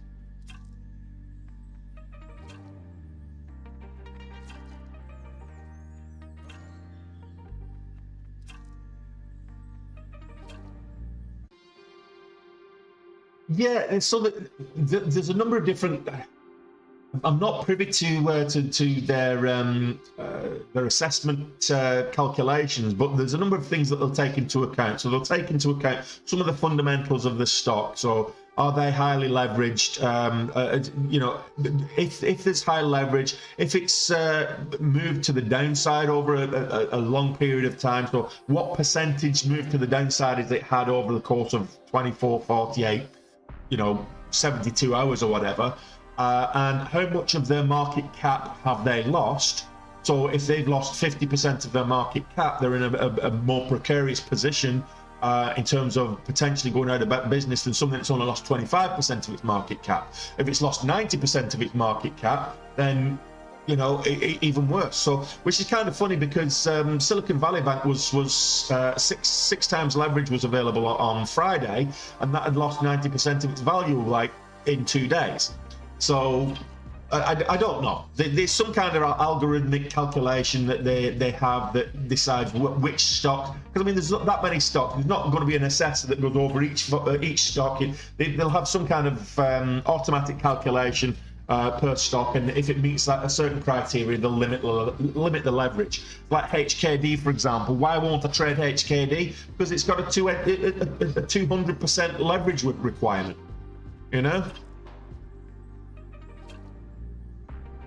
I think you'll probably find that most of these stocks are held on to a lot of the gains from versus yesterday, pre-market gains versus yesterday.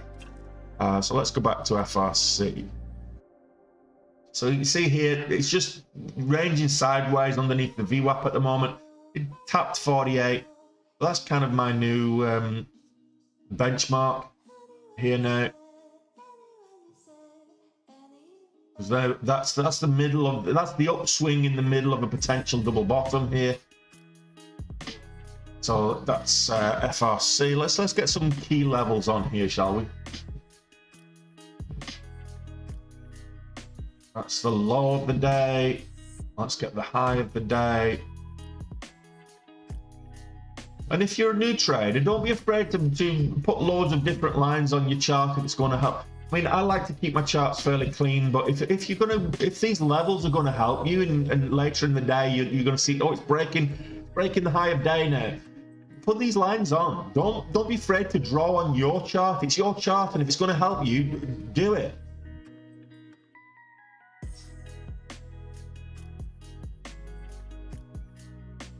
So these are key levels that I've drawn here.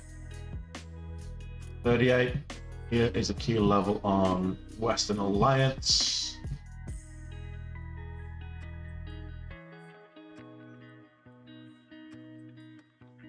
See, it was actually support there, resistance here and here. So yeah, 38 is a key level.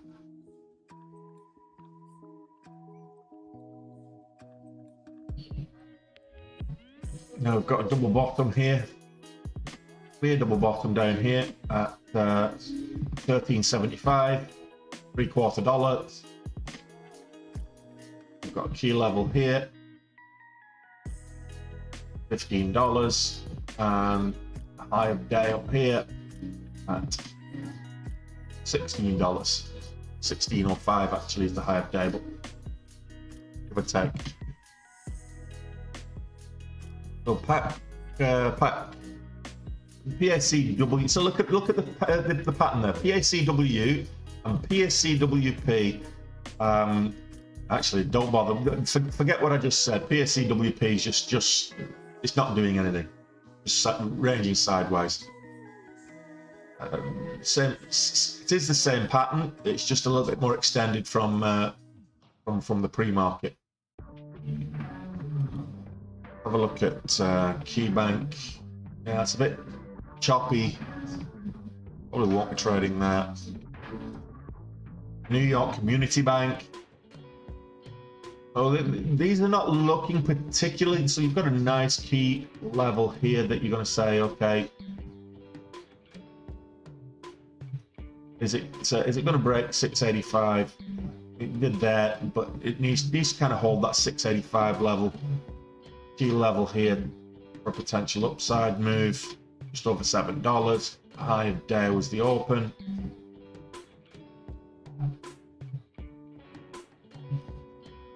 And we've got Huntington Banks, again, a bit of a double bottom here. $12. High of day up here, pre-market high as well, 13.25, give or take. I've got a key level here at 13.50, 12.50. So the dotted lines, these are just lines, key levels, support and resistance lines. Do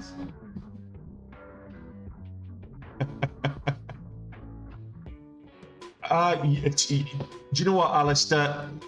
Yesterday was so exhausting. And I made enough yesterday to cover today. I didn't, to be fair, I didn't even feel like trading today. So I've come in because of yesterday, mentally taxing. I've come in and thought, okay, I'll see the opportunity, I'll trade it. But yeah, the dotted lines, support, key support and resistance, like high of day, low of day, any key support or resistance areas. You've got another key level here at kind of 12.25. 12.30. So that's Huntington Banks. Silvergate. I'm not going to bother with Silvergate. If you like trading Silvergate, I'll let you work that right on yourself. Schwab. I've already drawn a couple of lines here, but it's now breaking lows, so I'll move this one down. 55.50. It's breaking lows. So looks like it's a sell day. So if it's selling, then I'm just going to take my money and run. today. I'm not shorting today. A lot of these bank stocks, Schwab's easy to borrow, but a lot of these bank stocks are not easy to borrow. They are all on the short sale restriction list, by the way, still. But the thing is with the short, what does that mean? A lot of people will say, what does that mean? And you've got a head and shoulders here to the downside. So that's why that's selling off. That's not why, but that's a good indicator to why it's selling off. What does short sale restriction mean? Essentially, what it is you will be restricted from placing marketable sell orders or marketable short orders. And you will be restricted from selling orders below the bid. So you've got the bid, which is the low number, and the ask, and the difference between the two is the spread. So the market makers will fill your order on the bid as it comes to meet you, and they will fill your order if you're buying on the ask and sell it on the bid as it comes to meet you accordingly. So if it's short sale restriction, what you can do is you have to place an order that's higher than the bid. It doesn't have to be higher than the ask. So you can actually place it. If you've got a spread at the moment, this one's got a spread of like 5-6 cents. You can put the order 2 cents above the bid. So you might actually get 2 cents above the bid for a sell, and then you've got to wait for it to come back and the bid to meet your order. So you're actually placing a non-marketable order. So you're going to have to wait for the bid to come back and meet your order, or for a market maker to actually fill your order, providing it's actually higher than the bid. So otherwise, you just won't be able to place the order. Now, I've found a workaround for those of you that are using Dash Trader. You can actually place the order, and if you've got the ability to move your orders on the chart once they're placed, you can place the sell order above the price action. So I could place an order here at $59, for example, and then drag it down below the price action, and I'll get filled at market. Get a market fill. So that's a nice little tweak that I found in Dash Trader, because the order's there. You place the order, you didn't place the order below the bid, it just gets executed at market rate. So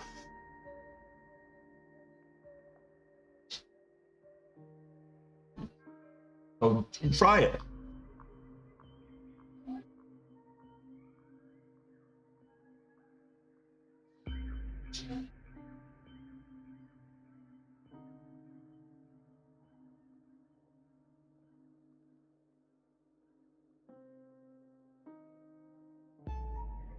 Three for three, Penn State. 3 for 3. Oh, you're 2 for 2. Good stuff. Oh, you're telling me to walk away, Penn State? No, you're absolutely. I mean, come on. 1,300 bucks. I mean, let's 30 quid between friends, you know. But 1,300 bucks in a day, 2 trades. Definitely walk away. That's good going. Well done. That's good profits. Just go and do whatever it is you do now.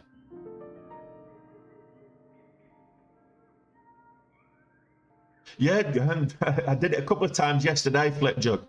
That's how I found out, because I was trying to move the order to just above the bid, and that's how I found out yesterday. And I accidentally moved it below the bid, and it got filled. So I thought, okay, I'll try that again, and I did. So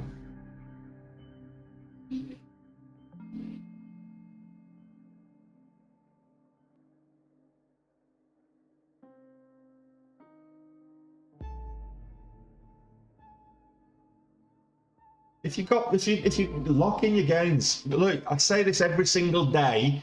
I don't necessarily adhere to it myself, but I say it every single day, is get green, stay green, get to goal, and get out.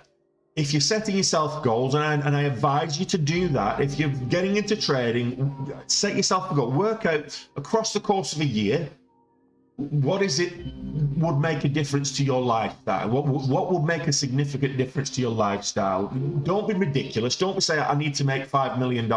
If you're not earning $5 million, if you've not got a lifestyle that is pertaining to $5 million a year, then don't be setting that as your goal. That's just stupid. But if you've got a lifestyle, if you're in a good solid 9 to 5 and it's paying you 300 grand a year, then you need to be looking at, okay, for me to make a significant difference, if I was going to lose my 300 grand a year, I'd need to replace it. So I want to be looking at something that's going to be, can I make 250 grand a year? And the answer is yes, if you get good at trading. But you'd need a good start as well, and you'll need to learn and work your way up to that level. If you're earning 50k a year, then 250k is dreamland. So if you were earning 50k a year, then 25k is a good solid side income. So 25k a year, what does that work out at? That works out at 2 grand a month. So 2 grand a month, that's 20 trading days. You're looking at making $100 a day. So if you can average $100 a day, you're going to get 25 grand a year. If you're on a 50 grand a year job right now, that makes a huge difference to your lifestyle, makes a huge difference to your livelihood.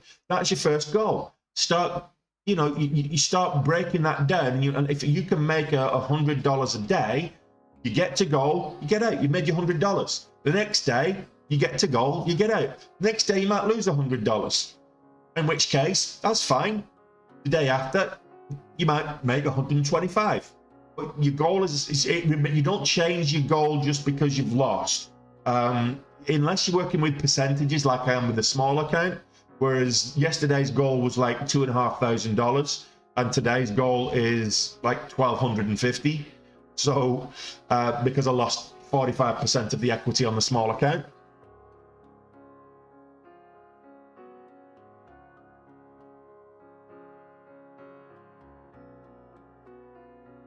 FRC's not halted.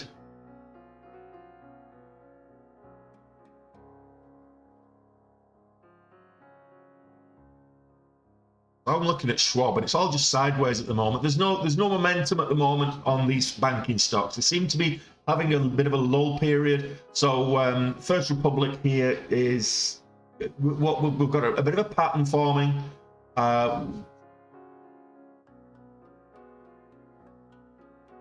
Getting the VWAP is proving to be key level, $47. The VWAP is proving to be a key level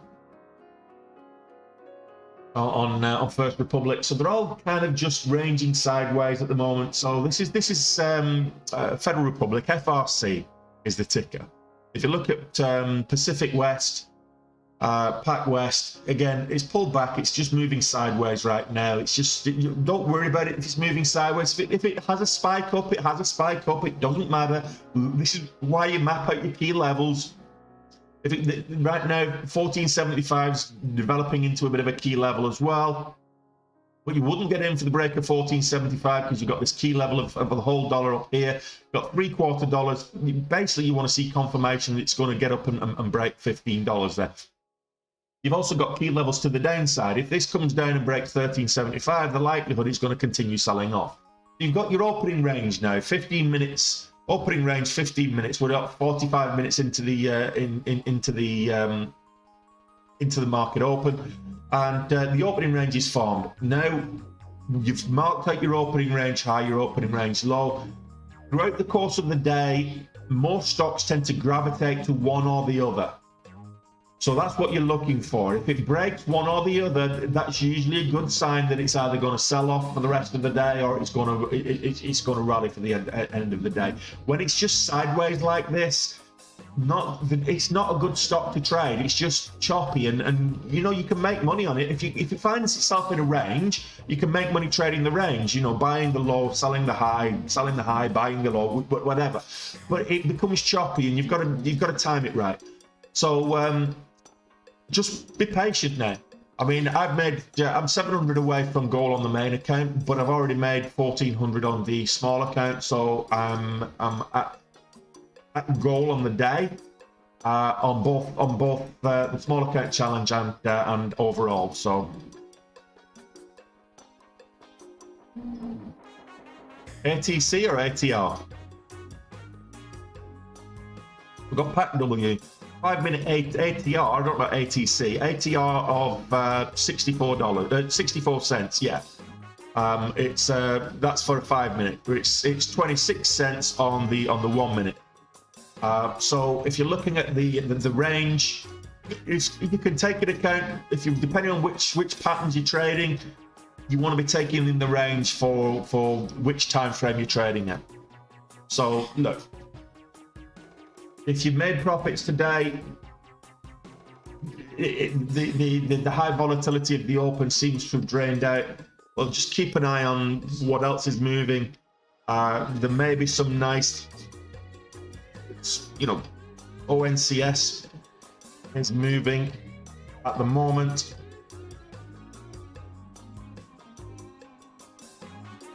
So OncoSec Medical, I've traded this before, hence I've got key levels drawn here at 270 and 295. I want to see what the catalyst is here. Up there at 340. Volumes hit and miss. Quarterly report, Form 10 quarterly report file, that's probably about it. So not really a catalyst I want to get involved with. OncoSec. MTC. I think this is another MMTech. So MTC, again, volume's not great. You look at this, volume's a bit sporadic. What you want to see is sustained volume at a certain level or higher. And right now, this is the volume sporadic, so it's probably not great to trade this. It is, whilst it's up 50% on the day, it's still relatively low volume. So it normally trades 870,000 shares on any given day over the last 3 months. It's only traded 744,000. So it's still relatively low volume. Probably not worth considering for a breakout. Pax Medica. Let's go back to Pax Medica. We had that lovely bull flag breakout. So this is away from the banking sector. This is some of the bioscience and tech sectors. So we're looking at Pax Medica. Had this lovely bull flag here, and then it broke out.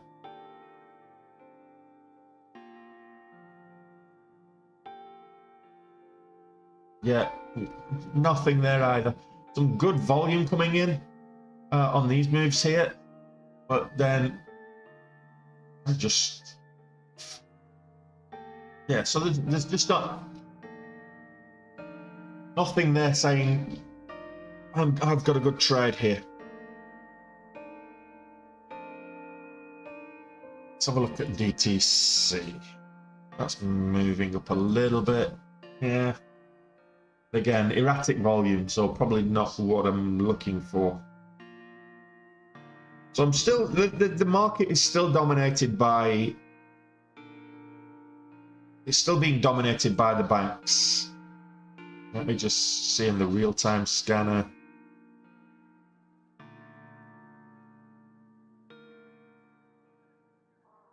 Yeah. Not a lot else moving right now.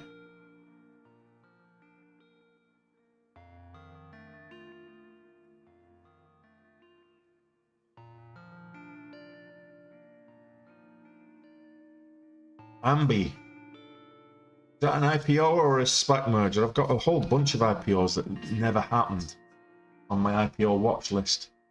Ambipar, emergency response.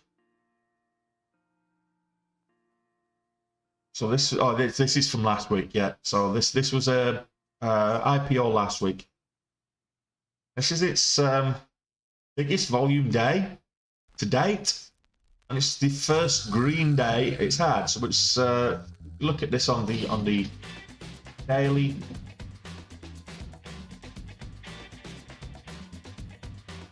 Oh, deep. I missed my mind.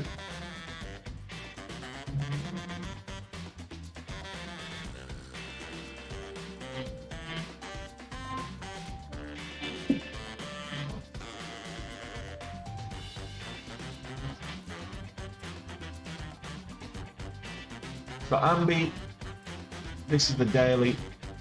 This is what it's looking like right now.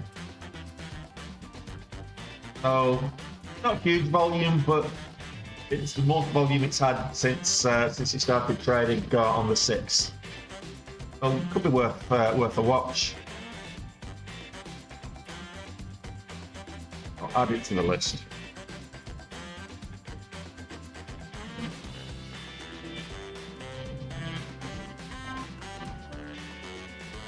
I don't know why it's volume. It's why I've got volume filters. That's why that's not showing up on my scanner, because it's not hitting the volume yet. The volume levels.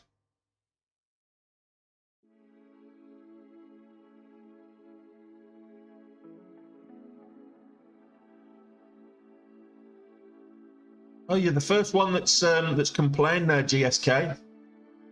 Does anybody else feel like the music's too loud?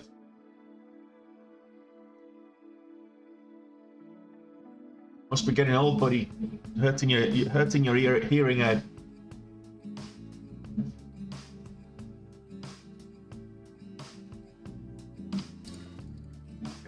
Yeah, Kyle said it's fine. So here's an idea for you. If the music's too loud, turn your volume down. You're in control. You can mute me if you want to.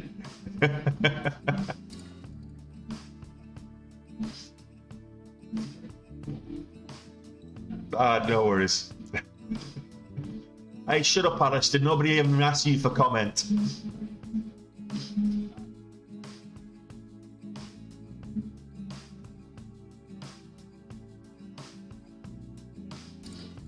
Anybody seeing anything worth trading right now? Zion trying to break over the VWAP, so I'm gonna have a quick look at Zion Bank. Zion's, that's Zion's.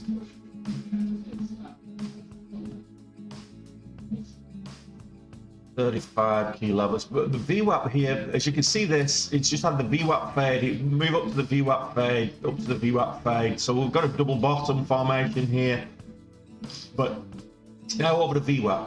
So it pulled back, found a bit of support here. We're not getting the huge volume, which is what is kind of shying me away from trading this. There's not a lot of huge volume. So will it sustain? I don't know. Let's have a look at some of the other ones. Have they started to make a move up right now or not? Let's start with First Republic. So again, this is just ranging sideways, breaking the VWAP, then coming back down again. So probably not ready to break out. I want to see something that's going to have a sustained move. Now, potentially, there's an argument for an inverse head and shoulders here. This is breaking the first key level at $38.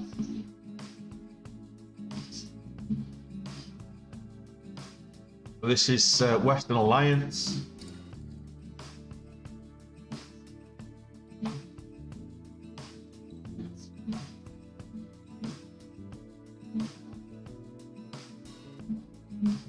Well, you want to see confirmation. As it breaks, you want to see confirmation of a suspension.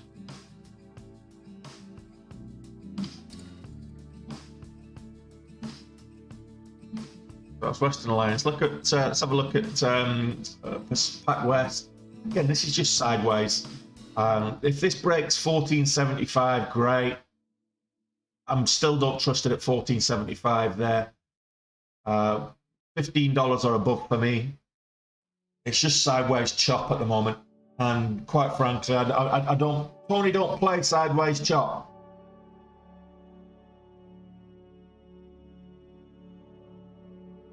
Well, let's see.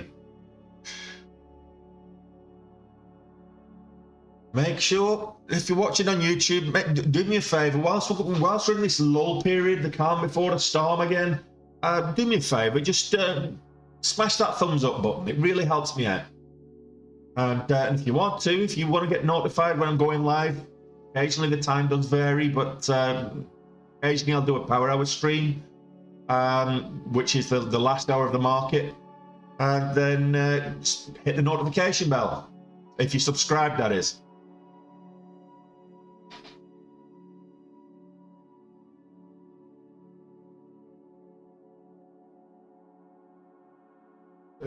No, she's not had a treat. So, well, thank you for reminding me. Oh, she was snoring away there. I rattled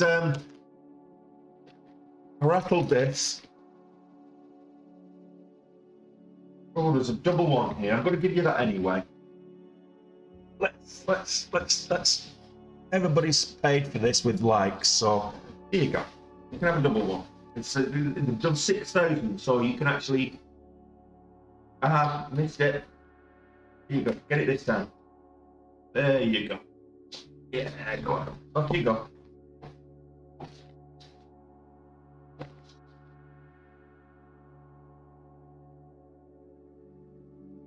Miyako says thank you.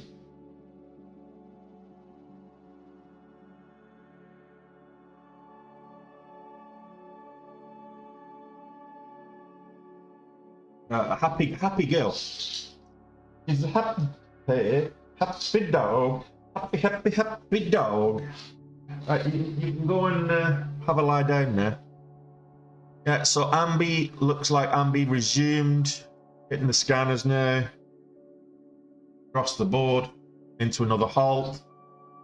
10:22. Oh no, it's due to resume in 1 minute. Come away from there. Come away from there. I don't want you knocking a tripod over. The people on Instagram can't see if you do that. You want to see confirmation, what you want to see that said, come away from there. Silly dog. So if you're looking at confirmation, you want to see an increase in volume. So you can see how quickly the volume, for example here, the volume sticks, how quickly the volume histogram starts to grow. In addition to that, you want to be taking note of the time and sales tape and the color, the predominant color, because obviously you're going to get sales, and you're going to get red, white, and green. But you want to look at what the predominant color on the sales tape is, and you want to see if you're looking for a move to the upside. You want to see it predominantly to be green, interspersed with white, and only occasional red, and that's the confirmation that you're looking for.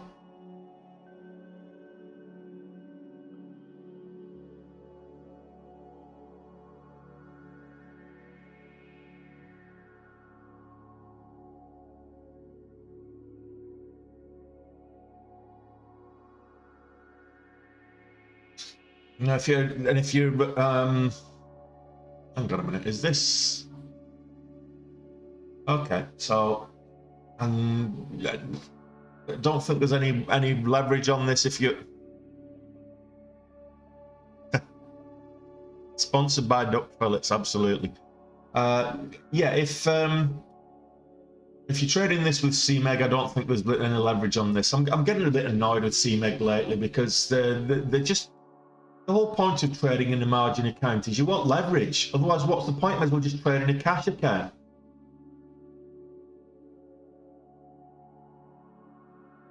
Yeah, you can show an instant settlement.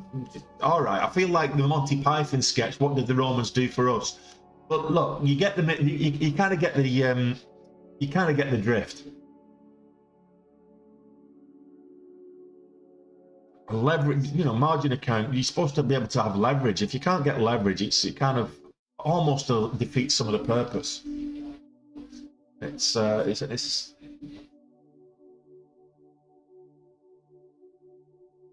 I hope that answers your question anyway, .NET Superhero.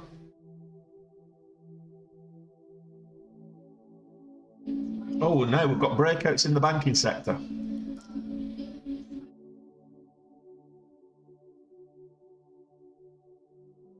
We broke that $48 level. I just need a quick. You can watch First Republic while I go for a bio break.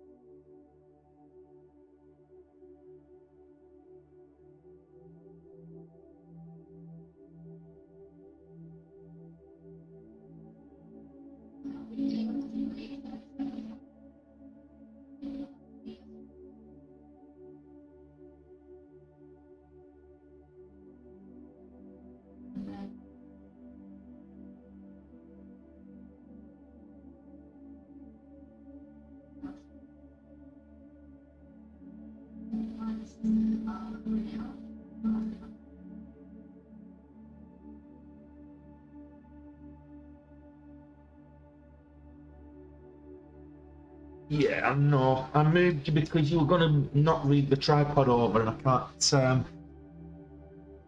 be doing with that.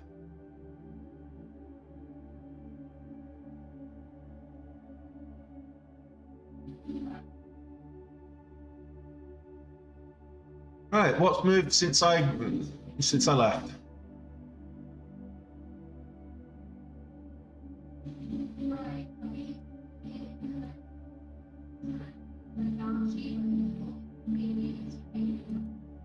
Getting a nice little move up here.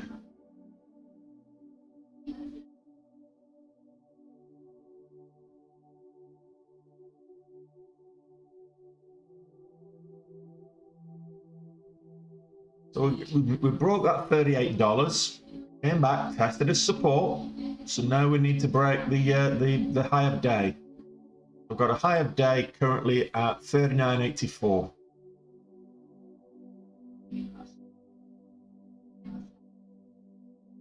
Skiing. Who needs to go skiing when you can be watching a fat guy on the internet? I mean, there you go. With and the fat guy's got an opinion as well, Alistair. What about that? Fat guy on the internet with an opinion. That's me.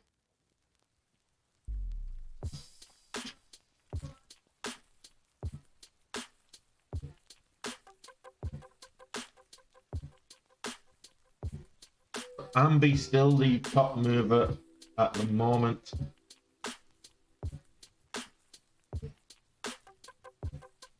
So the inverse head and shoulders there, the break of the VWAP, that was a key level. If we can get a continuation here, you want to see this hold 38. 38 was a key level on so many times as both support and resistance. Supply and demand, I think, is the new terminology. People try and make themselves look intelligent. They really do. They try and make themselves, look like they've got something new to say about how to trade and stuff. Oh, if you don't know about supply and demand zones, you're not trading right. Support and resistance, knobhead. It's just another word for support and resistance. You'll hear all these newfangled traders at 19 years old talking about supply and demand zones, and it's just support and resistance. Just a new terminology for the same thing.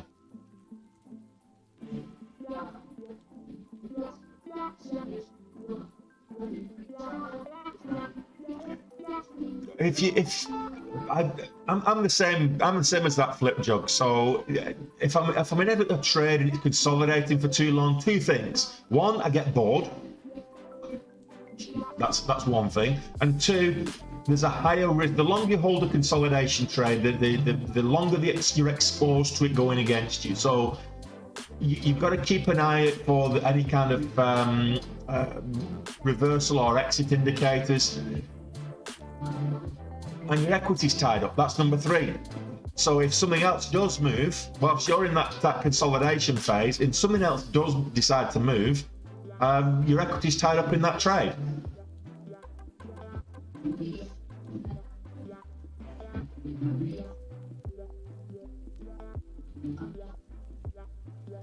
It's the best way to do that, Kyle, is set yourself a range stop order. So you've got a range at a low of $13.75 and a high of $15, and then just walk away and do whatever you want to do.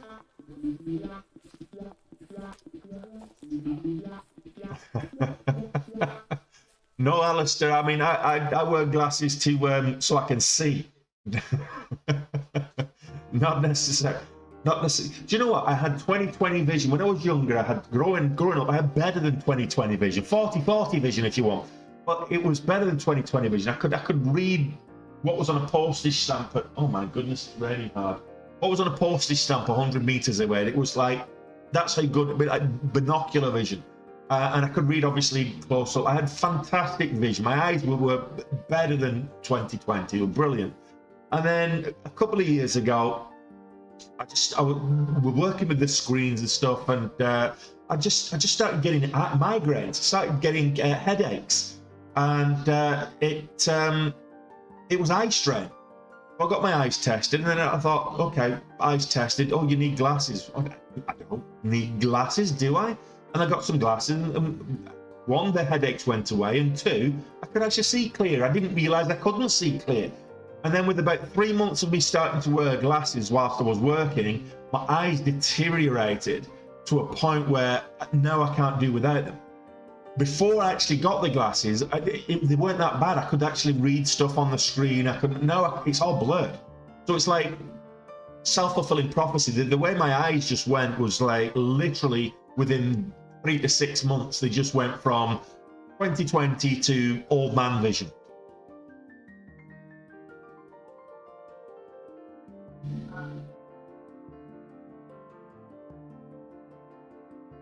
Yeah, I probably would have been like 45, 46 at the time when it went. 2018 would have been, yeah, about 44, 45.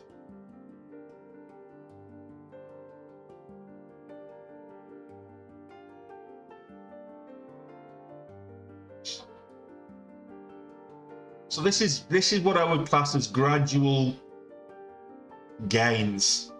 And if you're a swing trader, this is perfect. You're going to just set your highs and your lows and walk away.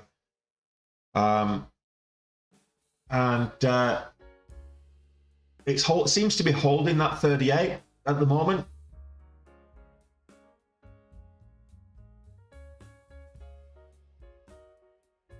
Exactly.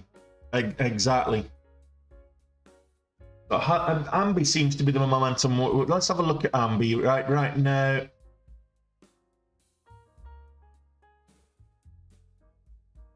Oh, we've got 3 halts. So this is where the volatility's started. So let's have a look at this. So this should resume at 47. So we've got 5 minutes. I'll come back to that. Remind me, Calvus. At 46, remind me. At 10:46, remind me that Ambi is due to resume.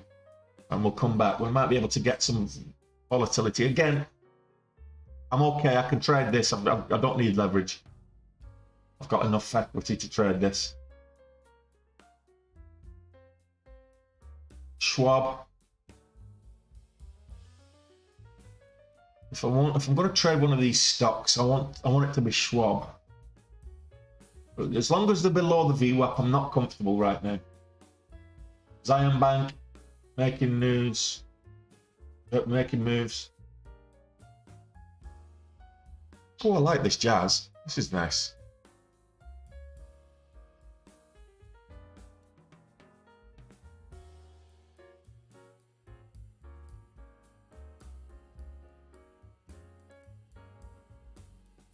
Good face cream. Look, what you do on your days off, and what you and your boyfriend do on your days off, Alistair, look, we don't want to know about that. If your boyfriend gives you a good face cream, that's your business.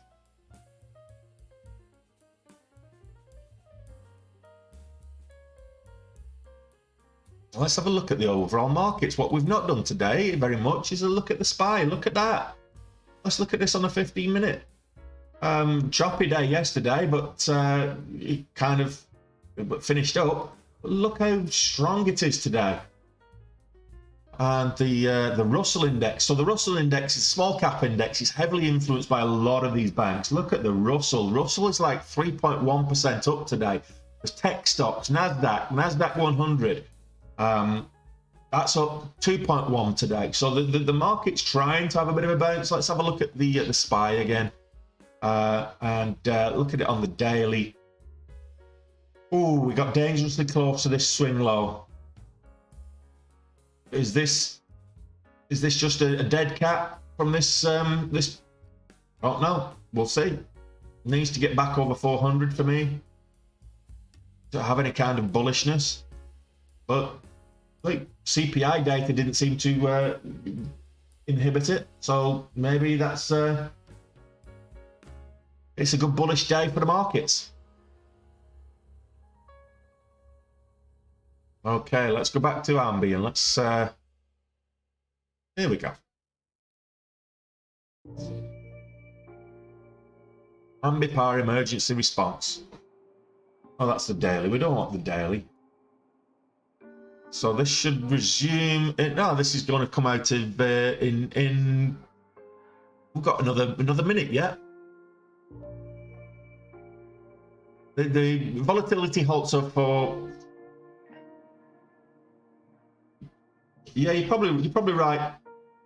It's breaking highs now, 15.20. I think we might start to get a bit of volume coming in. Might start to get a bit of volatility. So yeah.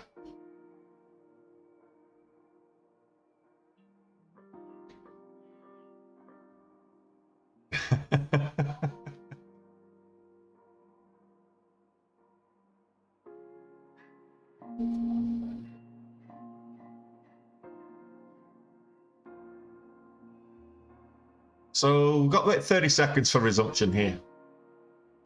The thing is, though, if it shoots straight up into you want to wait for a pullback. Volatility halts, so they can be difficult to trade because if it shoots up, this is going to be effectively the third halt that I can see. Oh no, it's had a couple of halts already.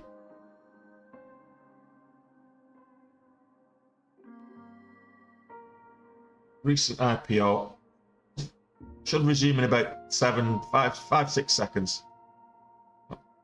Anytime now. There you go. 13.37 to the halt upwards. That's why you don't want to be chasing it.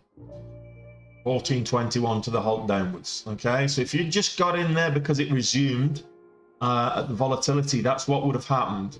You'd had to scalp that quickly for the move up to $17. It's a good dollar move, so if you scalped it quick on the hotkeys, great.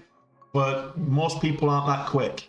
You get in as on resumption, scalp it at $17, and swift rejection into a halt to the downside. So this is why you wait for the pullback, because you don't want to get caught in that flush. That's a $3 flush nearly, from $17 at the top of that candle to $14.21. So it's almost $3 whole dollars. And if you went in, if I went in there with at the top, if I managed to get filled on resumption and it filled me at $17. Let's say it's filled me at 16.20, and it's down there. I go in for a standard size, let's say 2,500 shares. I've lost $2 straight away, so I'm already $5 down on that. I'm just eat into my gains. So like, it is what it is.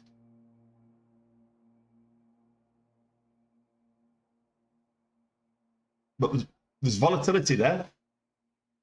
We had. Ubi, customer bank ops, Zion Bank. They're all banks are moving up. They're moving up gently though right now. So I'm kind of looking at this. We're getting a bit of a pullback, move up, pullback, move up. It's just there's no real huge volatility in the moves, so we're not at risk of getting any kind of volatility halts to the upside. But if you're in it already, it's worth holding it. Set your trailing stops if you can. Get out if it breaks below the VWAP again. Let's look at a couple of you trading Pacific West. So that's Pacific West on the partials. Okay, so Pac West. So like hitting that next key level that we had there, $15. It holds $15. Nice little flag setup on the 1 minute.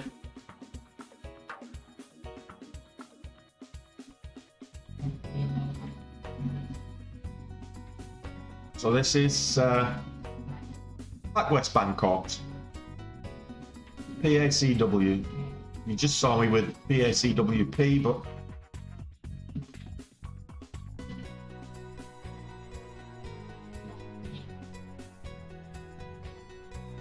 oh my goodness. Apollo and Blackstone are now scavenging over the dead carcass that is SVB.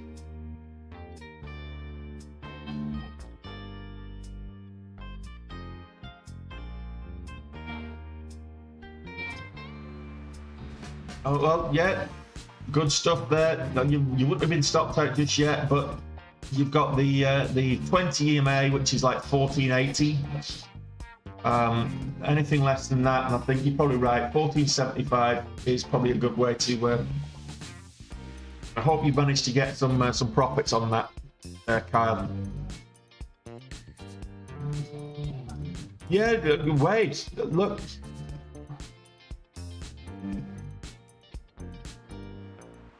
Yeah, okay, Mark. I'll take a look at that when I get a chance, buddy. I've got some other charts to some other stuff to address for people in the Day Trade with Tony course that I'll be taking a look at later. People that are availing of the mentorship and on TraderView. So I've got a couple of trades I need to review, but we'll see. Well, it's coming up to the top of the hour, guys. It's been relatively tranquil, open. Pre-market was where the action was at. Relatively tranquil at the open. It's kind of sideways. We may see that change. We've seen that over the last couple of months, that it gets to kind of this time in the day, around lunchtime, and then the afternoon goes mental. So at the moment it's fairly tranquil. We've got the volatility around AMBI. Everything else is pretty sideways. Not worth taking the risk on, given that there's no, the range on Pacific West, for example, currently is 18 cents.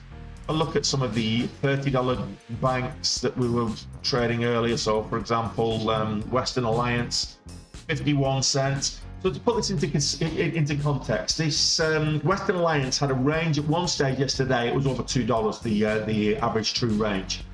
So it's now 52 cents. So the difference in the range is huge, and that's the difference in the volatility. So you want good volatility. These are banking stocks are probably going to make steady climbs over the course of the next few. So someone said from a longer term swing trade, some of these. So Schwab might be a good option for a swing trade to the upside. You don't want to be going in with more than you can lose, but it looks to me like there's some good opportunities for swing trading here on these banking stocks. They seem to have hit the low and are bouncing, but you want confirmation. Okay, so I'm going to be finishing in the next couple of minutes, Alistair. So yeah, that's essentially what I'm going to be doing. Let's. If you want to know how I find these stocks and which is moving and what's moving, then I'll just give me a second and I'll show you directly. And so this is what my desktop looks like. This is my Benzinga, okay? This is my Benzinga. This is what my desktop looks like on a daily basis. I've got my scanners here. You can see I've got my gap scanner here. So this basically tells me what's the top performer. I've got filters in there as well that filter out the pop and drops. This is my momentum scanner, and I've got real-time scanner here as well. I've got signals and alerts here for volatility, for high series, for price spikes up and down, and then I've got rolling news here. So this is Benzinga. This is what I use every single day to help me find stocks to trade. If you are in need of something like that, you can try it out for free. In fact, where's my little okay, here. Okay, so my link tree here, if you go into my link tree, you'll see these links here. Benzinga, try this out for 14 days for free. It is kind of expensive if you're just starting off, so don't pay full price. Get 35% off using DTWT35 as the discount code. And you'll get 35% off whichever package. The longer you subscribe to it, the cheaper it is. But you can always get 35% off whatever package you go for. I recommend the Essential package. That's one that gets you real-time The list price is about 170 US dollars. We'll get 35% off, and that's for life as well. You'll get it for a good price. So that's and if you want to learn how to trade, if you want me to take you under my wing, I can teach you how to trade. Not how I trade, because I'm a little bit more aggressive, but the principles that I use. And give you some mentorship as well. You get access to the Day Trade with Tony Discord, which is a private Discord for Day Trade with Tony members and students. Come check it out, Day Trade with Tony. Someone was asking me about it earlier. Here's the full syllabus: introduction to trading, the full chapter on risk management, which is important. What I'm looking for in stock selection, how I set up my charts, the chart patterns that I'm looking for, and then the actual strategies that I use intraday. Stock scanning, I'm just talking about stock scanning and what we're talking about there. Trade management, psychology of trading. This is a piece that the majority of new traders struggle with, and I would say, I'm going to caveat that most new traders lose money. In fact, most traders lose money. 85% of people are never profitable. If you look at eToro, on the eToro disclaimer, 86% of eToro customers that never make any money. So just putting that into context. A bit more technical as we get later in the course. Level 2 hotkeys, how to use them, etc.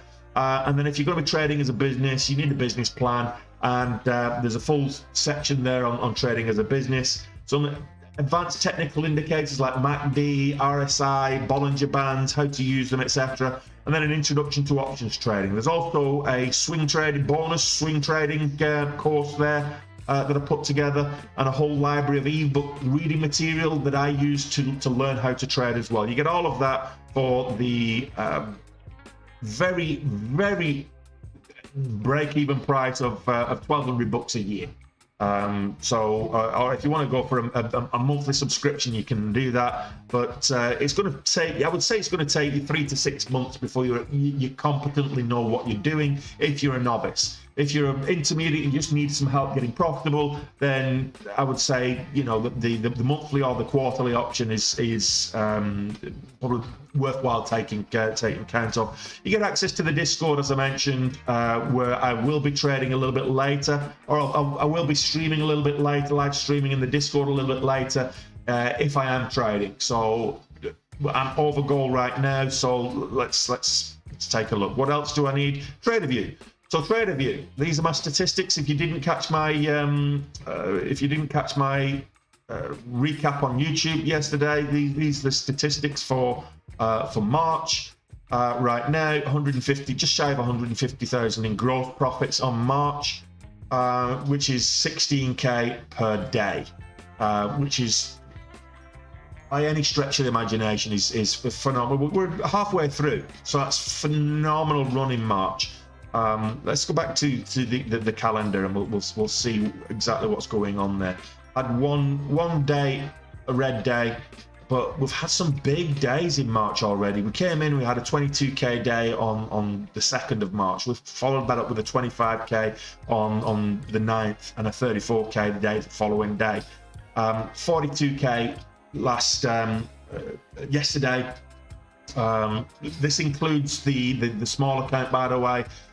So this is my overall on March. So phenomenal gains in March. We do have. I just look at the year to date. I had my best ever month in January in terms of trading. And if I look at the details here, you'll be able to see this from days and times. You can see this here. Performance by month of the year. January we did 175. We're 150k right now. So that doesn't include the 7k in addition. So I've got 1400 on the small account. I've got 5300 on the main account today. So it's another 7k on top of this, which takes this to like 156. So it looks like we've got a new target for this month overall is 175k. If we can get over 175k, we'll have our best ever month, and we potentially could do that. So yeah, that's TraderView. I do recommend that you log your trades. TraderView, check out the link in the description or in my link tree. TraderView is a journal for logging your trades. I'm not saying you have to use TraderView. It's the tool I use, which is why I recommend it. There's a lot of other trading journals out there that you can use that are competition. You can use a spreadsheet, an Excel spreadsheet. It does the same job. But I would say, from my point of view, TraderView is you know, it gives you great insight into your trading. You can review your trades, what you did right, what you did wrong. And I go back to yesterday, going so deep in the hole, I can see straight away with the trades that I took what I was doing wrong anyway. So some people asking what the platform I use, Dash Trader. I'm gonna actually give Sterling a try. Actually, I might give Sterling a try. I've traded Sterling before, but I want to compare the two anyway. That's pretty much it. I'm going to finish up and wrap it up now. So yeah, that's let's go back to the live stream and get rid of this.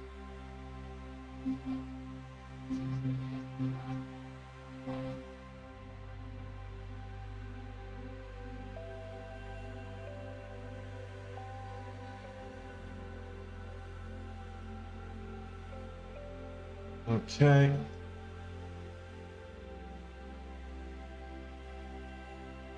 Why is that not showing up there?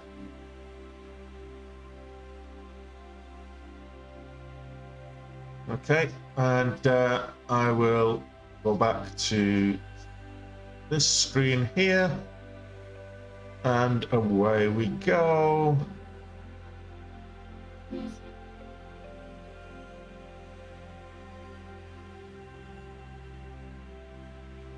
Okay, so I'm going to take the dog for a walk, have a chat with the missus, and I hope you guys enjoy the rest of your day.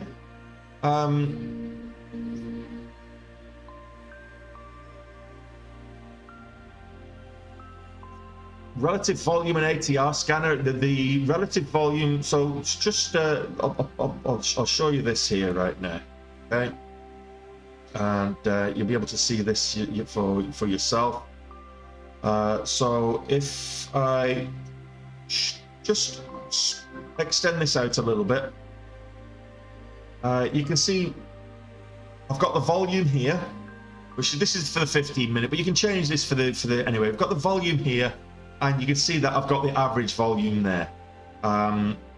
Straight away you can work out what the relative volume is. So right now, if I look at AM on the daily basis, if I'm looking at on the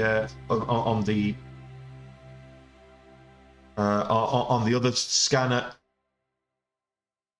quite frankly, if I'm looking at Ambi right now, average 102,000 versus 1.1 million today, so it's a 10x in terms of the relative volume. And then ATR should be is an indicator on your chat, Thomas. It's not Benzinga.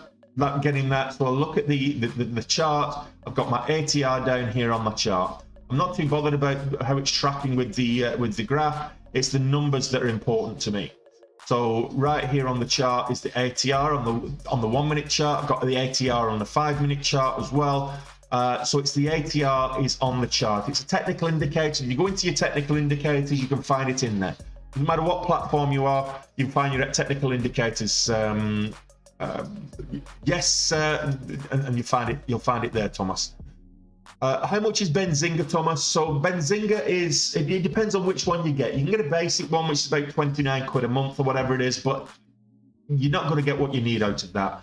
177 a month is the essential package, but that's the list price. So use the 35% off, and you'll get it for about 99 quid.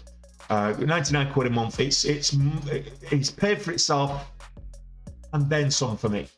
I wouldn't be anywhere near as profitable as I am without Benzinga, and I'm sure there's a lot of people in the chat will testify. Use my discount code and you get it for about, I think it's about 99 bucks or whatever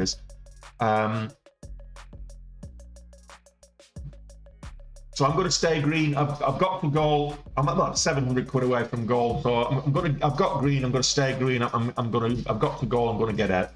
So enjoy the rest of your day, guys. And for those of you in the Day Trade with Tony Discord, I'll probably have a chat with you in the Discord when I come back from walking the dog. So catch you later, guys. All the best.